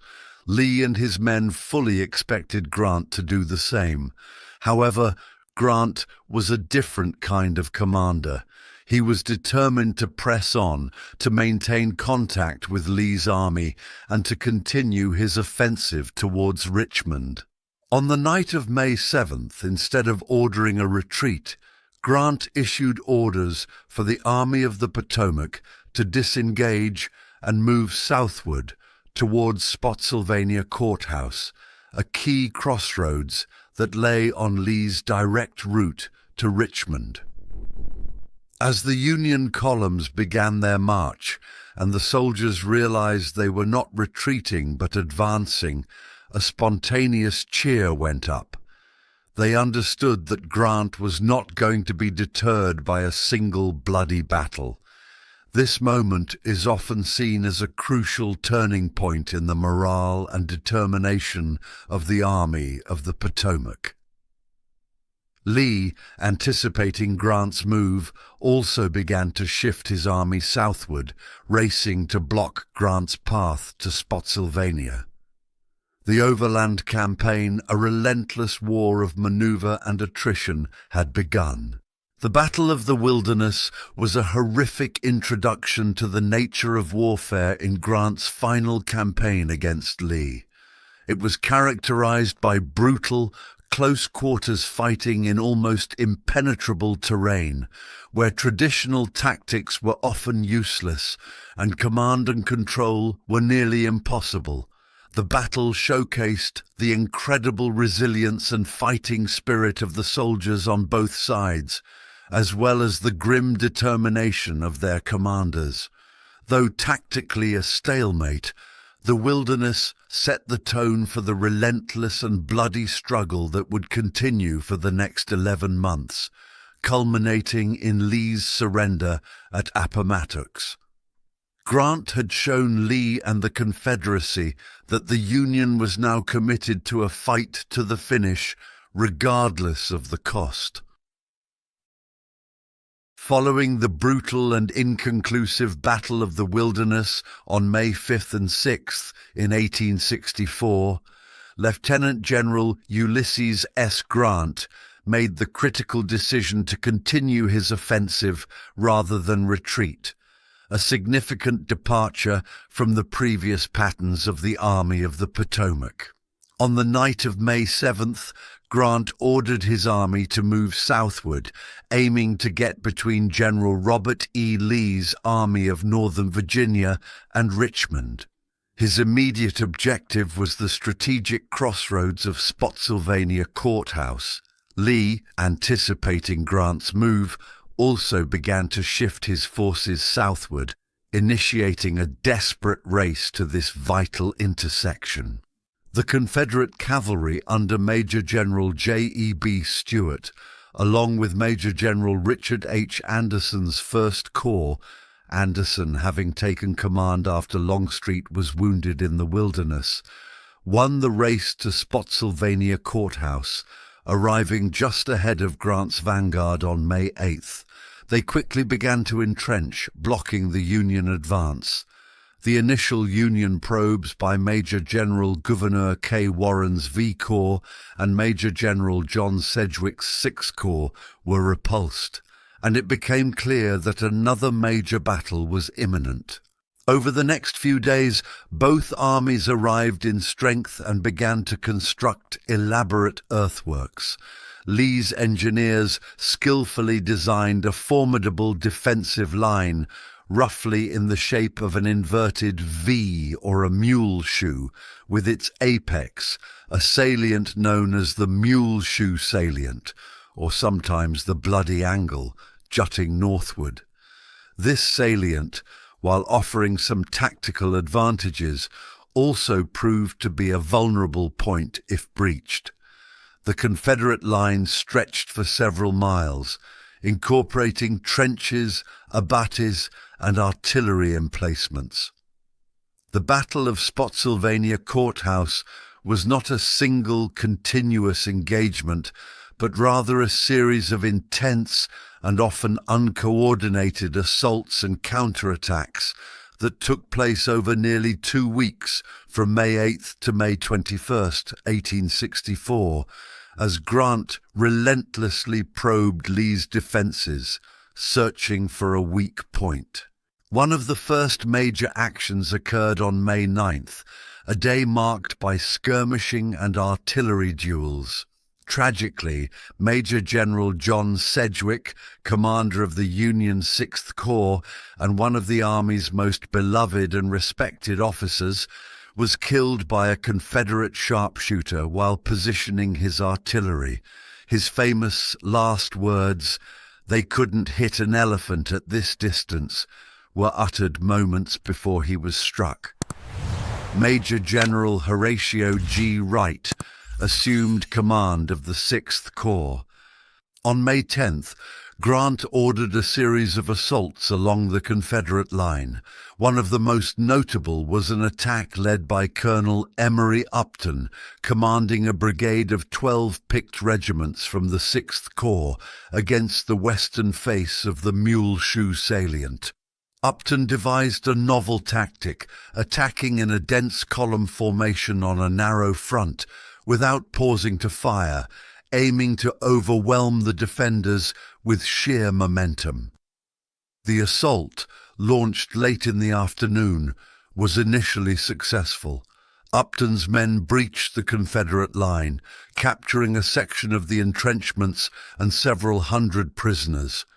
However, due to a lack of timely support from other Union units, a division under Mott failed to advance as ordered. Upton's brigade was eventually forced to withdraw under heavy Confederate counterattacks, though not before demonstrating the potential vulnerability of the salient. Grant was impressed by Upton's tactics and promoted him to brigadier general on the spot. The partial success of Upton's assault convinced Grant that the Mule Shoe salient was indeed a weak point in Lee's line. He therefore planned a much larger, corps-sized assault against the apex of the salient for the pre-dawn hours of May 12th. Major General Winfield Scott Hancock's entire 2nd Corps, nearly 20,000 men, was tasked with this attack. The assault on May 12th began around 4:30 a.m. amidst a driving rain and thick fog. Hancock's men, formed in a dense column similar to Upton's, surged forward with a cheer, overwhelming the Confederate pickets and crashing into the apex of the Mule Shoe salient, held by Major General Edward Allegheny, Johnson's division of Ewell's 2nd Corps. The initial Union assault was a stunning success. Hancock's troops broke through the Confederate line, capturing most of Johnson's division, including Johnson himself and Brigadier General George H. Maryland Stewart, and about 20 pieces of artillery. It appeared that a decisive breakthrough had been achieved. However, the very success of the Union assault led to disorganization. Hancock's men, intermingled and caught up in the excitement of their victory, lost cohesion as they pushed deeper into the salient. Lee reacted swiftly to the crisis, personally rallying his troops and directing reinforcements to seal the breach. Brigadier General John B. Gordon's division launched a furious counterattack, and other Confederate units were rushed to the scene. What followed was some of the most savage and desperate fighting of the Civil War, concentrated in a section of the salient that became known as the Bloody Angle. For nearly 20 hours, from dawn until after midnight, Union and Confederate soldiers fought hand-to-hand, often across the parapets of the earthworks, in a brutal, unrelenting struggle.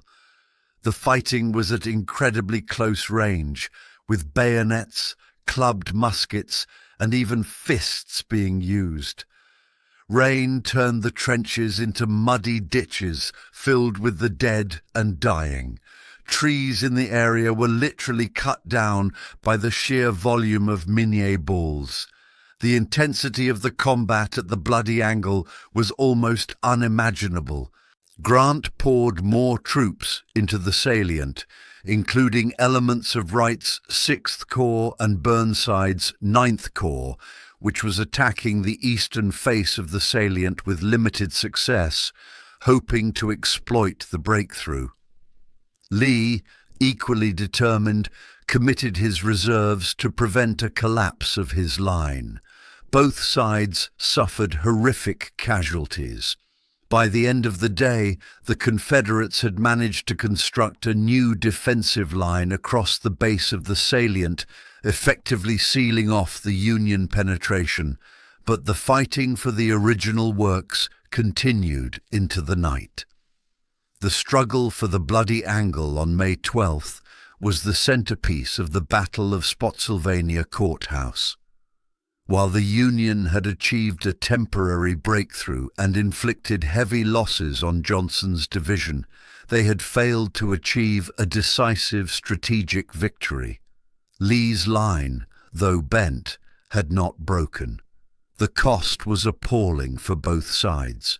Following the horrific fighting of May 12th, Grant continued to probe Lee's lines for several more days, launching other, less successful assaults on May 18th, again at the salient, now heavily reinforced, and May 19th, a Confederate flank attack at Harris Farm, which was repulsed. However, it became clear that Lee's new defensive line was too strong to be broken by direct assault without incurring unacceptable losses. Recognizing the stalemate at Spotsylvania, Grant, true to his relentless style, once again decided to disengage and maneuver. On the night of May 20th to 21st, the Army of the Potomac began to move southward again, continuing its turning movement around Lee's right flank, aiming for the North Anna River. Lee, ever vigilant, anticipated Grant's move and again shifted his army to intercept him. The Battle of Spotsylvania Courthouse was a brutal, grinding affair, characterized by intense, close-quarters combat and horrific casualties. Union losses for the entire period, May 8th to 21st, were approximately 18,399, 2,725 killed, 13,416 wounded, 2,258 missing captured. Confederate casualties are estimated to be around 12,000 to 13,000, approximately 1,467 killed, 4,893 wounded, and a large number, perhaps 5,000 to 6,000, missing or captured, mostly from Johnson's division on May 12th. Tactically, Spotsylvania, like the Wilderness, was largely a stalemate, though Lee had successfully repulsed Grant's major assaults and inflicted heavy casualties on the Union Army. However, strategically, Grant continued to achieve his objective of maintaining the initiative and forcing Lee into a war of attrition that the Confederacy could not sustain. Despite the horrific losses, Grant's determination remained unshaken. He famously wrote to Washington during the battle, "I propose to fight it out on this line if it takes all summer." The battle further demonstrated the changing nature of warfare, with elaborate field fortifications playing an increasingly dominant role. The fighting at the Bloody Angle became a symbol of the brutal close-quarters slaughter that characterized much of the Overland Campaign. It also highlighted the incredible courage and endurance of the soldiers on both sides, who fought with almost unparalleled ferocity under the most appalling conditions. Lee's army, though it had fought skillfully and inflicted heavy losses, was being steadily worn down. The loss of so many veteran soldiers and officers was irreplaceable. Grant, on the other hand, could draw upon the Union's larger manpower reserves to replenish his ranks. The relentless pressure of the Overland Campaign was beginning to take its toll on the Army of Northern Virginia. The bloody fields of Spotsylvania were another grim milestone on the long and arduous road to Appomattox. The relentless Overland Campaign continued into late May and early June 1864.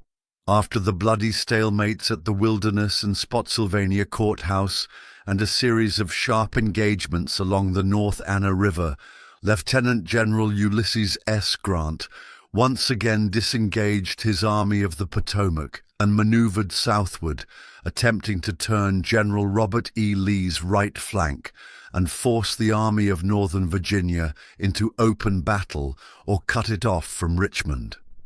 Lee, with his characteristic skill, anticipated Grant's moves and skillfully shifted his outnumbered but resilient army to intercept the Union advance, consistently placing his forces behind strong defensive entrenchments. By the end of May, both armies were converging on a vital crossroads known as Cold Harbor, located about 10 miles northeast of Richmond. Cold Harbor, the name referred to a type of tavern that offered shelter but not hot meals, was strategically important because several roads leading to Richmond intersected there. Control of Cold Harbor would give Grant a direct route to the Confederate capital and potentially allow him to sever Lee's supply lines.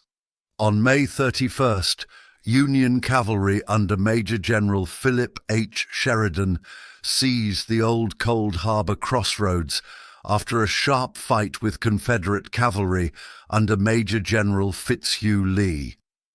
Union infantry from Major General Horatio G. Wright's 6th Corps and Major General William F. Baldy, Smith's 18th Corps, which had been transferred from Major General Benjamin Butler's Army of the James to reinforce Grant, began to arrive and entrench.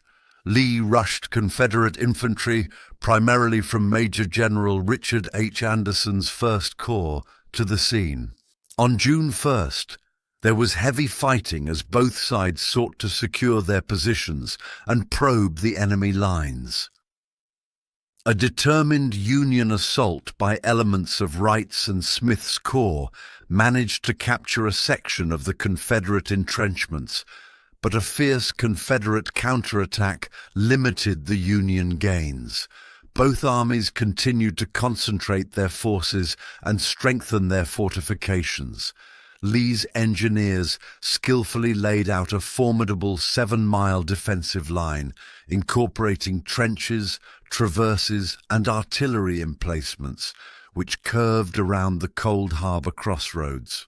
Grant, believing that Lee's army was stretched thin and demoralized after weeks of continuous fighting and heavy casualties, and perhaps seeing an opportunity to deliver a knockout blow before Lee could further strengthen his defenses, decided to launch a massive frontal assault against the Confederate lines on the morning of June 3rd. His plan called for a coordinated attack by 3 Union Corps: Hancock's 2nd Corps on the left, Wright's 6th Corps in the center, and Smith's 18th Corps on the right. Burnside's 9th Corps and Warren's 5th Corps were to support the assault and exploit any breakthroughs. The Union soldiers who were to make the assault were veterans of the Wilderness and Spotsylvania and understood the deadly nature of attacking entrenched positions. Many reportedly pinned pieces of paper with their names and addresses to their uniforms so their bodies could be identified, a grim testament to their expectations. At 4:30 a.m. on June 3, 1864, under a hazy dawn, the Union assault began. Tens of thousands of Union soldiers surged forward across a broad front, advancing towards the well-prepared Confederate earthworks. They were met by a devastating and annihilating fire from Lee's entrenched infantry and artillery. The Confederates, protected by their strong fortifications, poured a murderous hail of rifle and cannon fire into the advancing Union lines. The result was a horrific slaughter. The Union assaults were repulsed with staggering casualties in a matter of minutes. In some sectors, the attacking waves were cut down before they could even get within close range of the Confederate works. Hancock's Second Corps, attacking on the Union left, suffered particularly heavy losses, with some brigades losing half their men in a short period. Wright's and Smith's Corps in the center and on the right also met with bloody repulses. The Confederate defenders, often firing from multiple ranks and with artillery enfilading the Union attackers, inflicted a terrible toll. The open ground in front of their lines became a killing field, littered with Union dead and wounded. Some Union soldiers managed to reach the Confederate parapets, but were quickly killed or driven back. No significant breach was made in Lee's line. The main Union assault lasted less than an hour, though sporadic fighting and sharpshooting continued throughout the day. By 7 a.m., it was clear that the attack had failed catastrophically. Grant ordered the assaults suspended, but communication was difficult, and some units continued to make isolated and futile attacks. The Army of the Potomac had suffered approximately 7,000 casualties, killed, wounded, and missing, in a very short period, most of them in the initial doomed charge. Confederate casualties were comparatively light, estimated at around 1,500. The scene between the lines was one of unimaginable horror. Thousands of Union wounded lay exposed on the field, crying out for water and medical attention. For several days, Grant and Lee engaged in tense negotiations over a truce to allow for the recovery of the wounded and burial of the dead. The delay meant that many of the Union wounded died of thirst, exposure, or their injuries before help could reach them. The Battle of Cold Harbor was a devastating and lopsided defeat for the Union Army. The frontal assaults on June 3rd were a tragic miscalculation by Grant, who later admitted in his memoirs, "I have always regretted that the last assault at Cold Harbor was ever made. No advantage whatever was gained to compensate for the heavy loss we sustained." It was one of the few battles where Grant expressed such profound regret over his decisions. The battle had a demoralizing effect on the Army of the Potomac and led to increased criticism of Grant's relentless, bloody tactics in the Northern press. Soldiers began to refer to him as the Butcher. However, Grant, though shaken by the losses, remained determined to achieve his strategic objectives. For Lee and the Army of Northern Virginia, Cold Harbor was a significant defensive victory. They had once again repulsed a massive Union assault and inflicted terrible casualties on the enemy while suffering relatively few themselves. However, the victory did not alter the strategic situation. Lee's army was still pinned down, and Grant's larger army, though bloodied, remained a potent threat. The war of attrition continued. Following the disaster at Cold Harbor, Grant realized that Lee's defensive lines around Richmond were too strong to be broken by direct frontal assault. He therefore decided on another strategic turning movement, one of the most brilliant and daring of the war. Instead of continuing to attack Lee north of Richmond, Grant decided to disengage his army, secretly cross the James River, and strike at Petersburg, a vital rail center south of Richmond. The capture of Petersburg would cut off Richmond's supply lines and force Lee to either abandon the Confederate capital or fight Grant on ground of Grant's choosing. On June 12th, Grant began to skillfully withdraw his army from the Cold Harbor lines, initiating his move towards the James River and Petersburg. Lee was initially unsure of Grant's intentions, believing he might be withdrawing to a new base on the York River or even retreating towards Washington. This uncertainty gave Grant a crucial head start. The Battle of Cold Harbor was a grim and tragic episode in the Overland Campaign. It highlighted the deadly effectiveness of entrenched defenses in Civil War combat and the horrific cost of frontal assaults against such positions. While a tactical victory for Lee, it did not break Grant's resolve. The Overland Campaign, with its relentless fighting and staggering casualties, was fundamentally changing the nature of the war, grinding down Lee's irreplaceable army and setting the stage for the long and arduous siege of Petersburg, which would ultimately lead to the Confederacy's collapse. Cold Harbor remained a stark reminder of the brutal price of Grant's strategy of attrition.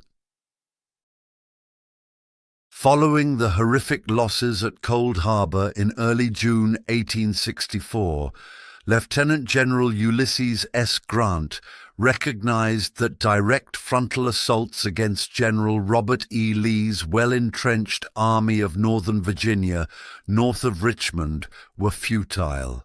In a brilliant and daring strategic maneuver, Grant skillfully disengaged his Army of the Potomac from the Cold Harbor lines, feinted towards Richmond to deceive Lee, and then rapidly moved his massive army southward across the James River. His new objective was Petersburg, Virginia, a vital rail center located about 23 miles south of Richmond. Petersburg was the critical supply hub for Richmond and Lee's army. 5 railroads converged there, carrying essential food, ammunition, and material from the Deep South. If Grant could capture Petersburg, he would effectively sever Richmond's lifelines and force Lee to either abandon the Confederate capital or fight Grant on unfavorable terms.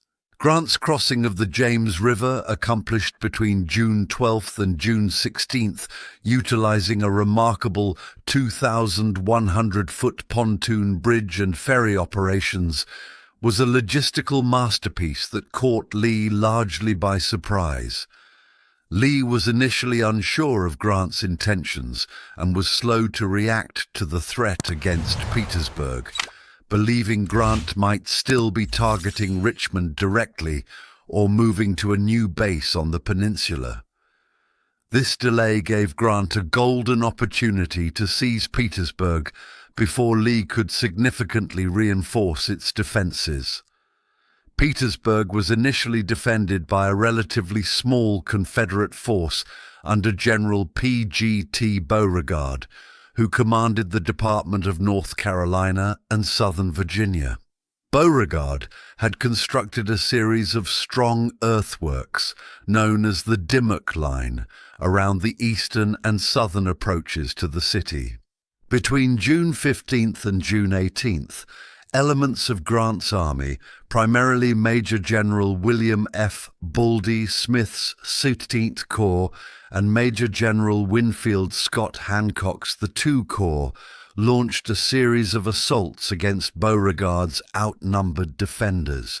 These initial Union attacks, known as the Second Battle of Petersburg, were poorly coordinated and lacked decisive leadership, despite the Union's overwhelming numerical superiority. Beauregard, skillfully managing his limited forces, managed to repulse the Union assaults and hold the Dimmock Line, buying precious time for Lee to rush reinforcements from the Army of Northern Virginia to Petersburg. By June 18th, Lee's veterans had arrived in strength, and the opportunity for a quick capture of Petersburg had passed. The Union assaults had failed, with significant casualties, over 11,000 Union losses in 4 days. Grant, realizing that Petersburg, like Richmond, could not be taken by direct frontal assault against Lee's now strongly entrenched army, reluctantly concluded that a siege was necessary. Thus began the Siege of Petersburg, a grueling and complex series of operations that would last for nearly 10 months, from mid-June 1864 to early April 1865. The Siege of Petersburg was not a traditional static siege like Vicksburg, where a city was completely surrounded and cut off. Instead, it was a dynamic campaign of trench warfare, maneuver, and attrition, characterized by a series of Union offensives aimed at extending their lines westward to cut Petersburg's remaining rail supply lines, the Weldon Railroad, the South Side Railroad, and the Richmond and Danville Railroad, which supplied Richmond via connections through Petersburg and Burkeville. Lee's army, though outnumbered and increasingly stretched thin, skillfully countered Grant's moves, constructing new defensive lines and launching counterattacks. The trench lines around Petersburg eventually stretched for over 30 miles, from east of Petersburg southward and then westward, creating a vast network of earthworks, forts, redoubts, and abatis. Life in the trenches was miserable for soldiers on both sides, characterized by constant danger from sharpshooters and artillery fire, disease, boredom, and harsh weather conditions. One of the most infamous and tragic episodes of the siege was the Battle of the Crater on July 30th, 1864. Union engineers from a Pennsylvania regiment composed largely of coal miners had dug a 511-foot tunnel under a Confederate salient known as Elliott's Salient. They packed the mine with 8,000 pounds of gunpowder. The plan was to detonate the mine, create a massive breach in the Confederate line, and then send a specially trained division of United States Colored Troops, USCT, under Brigadier General Edward Ferrero to exploit the breakthrough and seize the high ground beyond. The mine was detonated at 4:44 a.m. on July 30th, creating an enormous crater approximately 170 feet long, 60 to 80 feet wide, and 30 feet deep, and instantly killing or burying several hundred Confederate soldiers. However, the subsequent Union assault was disastrously mismanaged. At the last minute, Major General George G. Meade, still commanding the Army of the Potomac under Grant's overall direction, and Grant had ordered that Ferrero's USCT division not lead the attack, fearing political repercussions if the assault failed and black troops suffered heavy casualties. Instead, an untrained and poorly led white division under Brigadier General James H. Ledlie was chosen by lot to spearhead the assault. Ledlie's men, instead of bypassing the crater as planned, charged directly into it, where they became trapped and disorganized. Confederate troops under Major General William Mahone quickly recovered from the initial shock of the explosion and rallied, pouring a murderous fire into the crater from its rim. Ferrero's USCT division was eventually sent in, but by then it was too late, and they too suffered horrific casualties in the turkey shoot that ensued. The Battle of the Crater was a catastrophic Union failure, resulting in nearly 4,000 Union casualties, many of them black soldiers who were killed after surrendering and achieving nothing. It was a low point for Union morale and leadership. Despite the disaster at the crater, Grant continued to extend his lines westward throughout the summer and fall of 1864, launching a series of offensives aimed at cutting Petersburg's vital rail links. These included the Battle of Jerusalem Plank Road, June 21st to 24th, 1864, an attempt to seize the Weldon Railroad, which was repulsed by A.P. Hill's Confederates. The Battle of Globe Tavern, Weldon Railroad, August 18th to 21st, 1864. Warren's V Corps successfully captured and held a section of the Weldon Railroad despite fierce Confederate counterattacks. This was a significant Union success, forcing Lee to use wagons to transport supplies from Stony Creek Station further south on the Weldon Line. The Battle of Reams Station, August 25, 1864. A Confederate counterattack by A.P. Hill mauled a Union force under Hancock that was destroying track on the Weldon Railroad south of Globe Tavern. The Battle of Chaffin's Farm and Newmarket Heights, September 29th to 30th, 1864. Part of a larger Union offensive north of the James River, the Richmond-Petersburg front, aimed at threatening Richmond directly and drawing Confederate troops away from Petersburg. Union forces, including USCT divisions, captured Fort Harrison, a key Confederate strongpoint, but failed to achieve a decisive breakthrough. The fighting at Newmarket Heights, where USCT soldiers displayed incredible bravery under heavy fire, resulted in 14 Medals of Honor being awarded to black soldiers. The Battle of Peebles Farm, Poplar Springs Church, September 30th to October 2nd, 1864, a Union offensive south of Petersburg that further extended the Union lines westward along the Weldon Railroad. The Battle of Boydton Plank Road, Hatcher's Run, October 27th to 28th, 1864.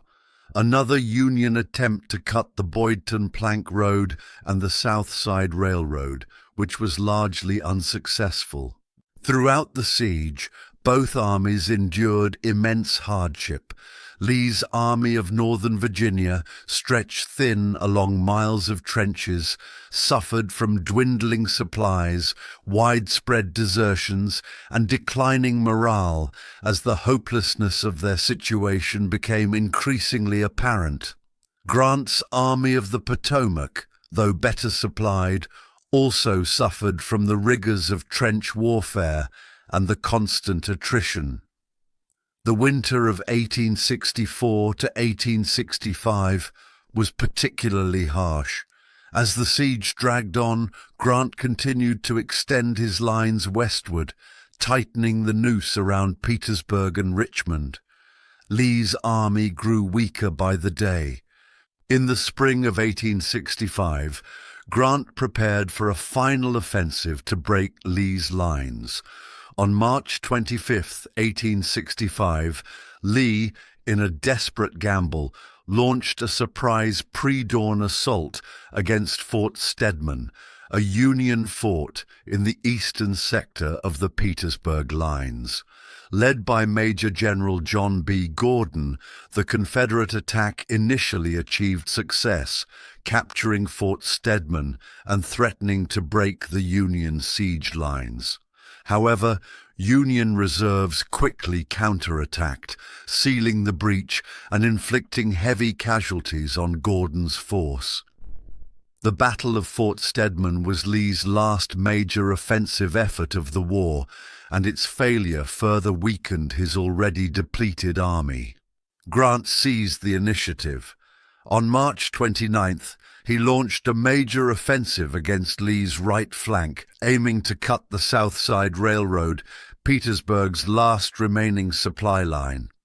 This led to the Battle of Five Forks on April 1st, 1865. At Five Forks, a crucial crossroads west of Petersburg, Union forces under Major General Philip H. Sheridan, commanding cavalry and infantry from Warren's V Corps, won a decisive victory, shattering Major General George Pickett's Confederate division and effectively turning Lee's right flank. Major General Gouverneur K. Warren was controversially relieved of command by Sheridan during this battle, despite achieving success. The Union victory at Five Forks was the death knell for the Confederate defenses at Petersburg. On April 2, 1865, Grant ordered a general assault along the entire Petersburg line. Union troops from Wright's 6th Corps and Ord's Army of the James broke through the thinly held Confederate defenses in several places. Confederate Lieutenant General A.P. Hill, one of Lee's most trusted corps commanders, was killed during the fighting. With his lines broken and Petersburg no longer tenable, Lee was forced to order the evacuation of both Petersburg and Richmond on the night of April 2nd. The Confederate government fled the capital. On April 3rd, Union troops entered Petersburg and Richmond, raising the stars and stripes over the fallen Confederate capital. The siege of Petersburg was over. It had been a long, brutal and costly campaign, resulting in approximately 42,000 Union casualties and around 28,000 Confederate casualties. The fall of Petersburg and Richmond effectively sealed the fate of the Confederacy. Lee's battered and starving Army of Northern Virginia began its final retreat westward, relentlessly pursued by Grant's victorious army. Just 1 week later, on April 9, 1865, Lee would surrender to Grant at Appomattox Courthouse, effectively ending the American Civil War.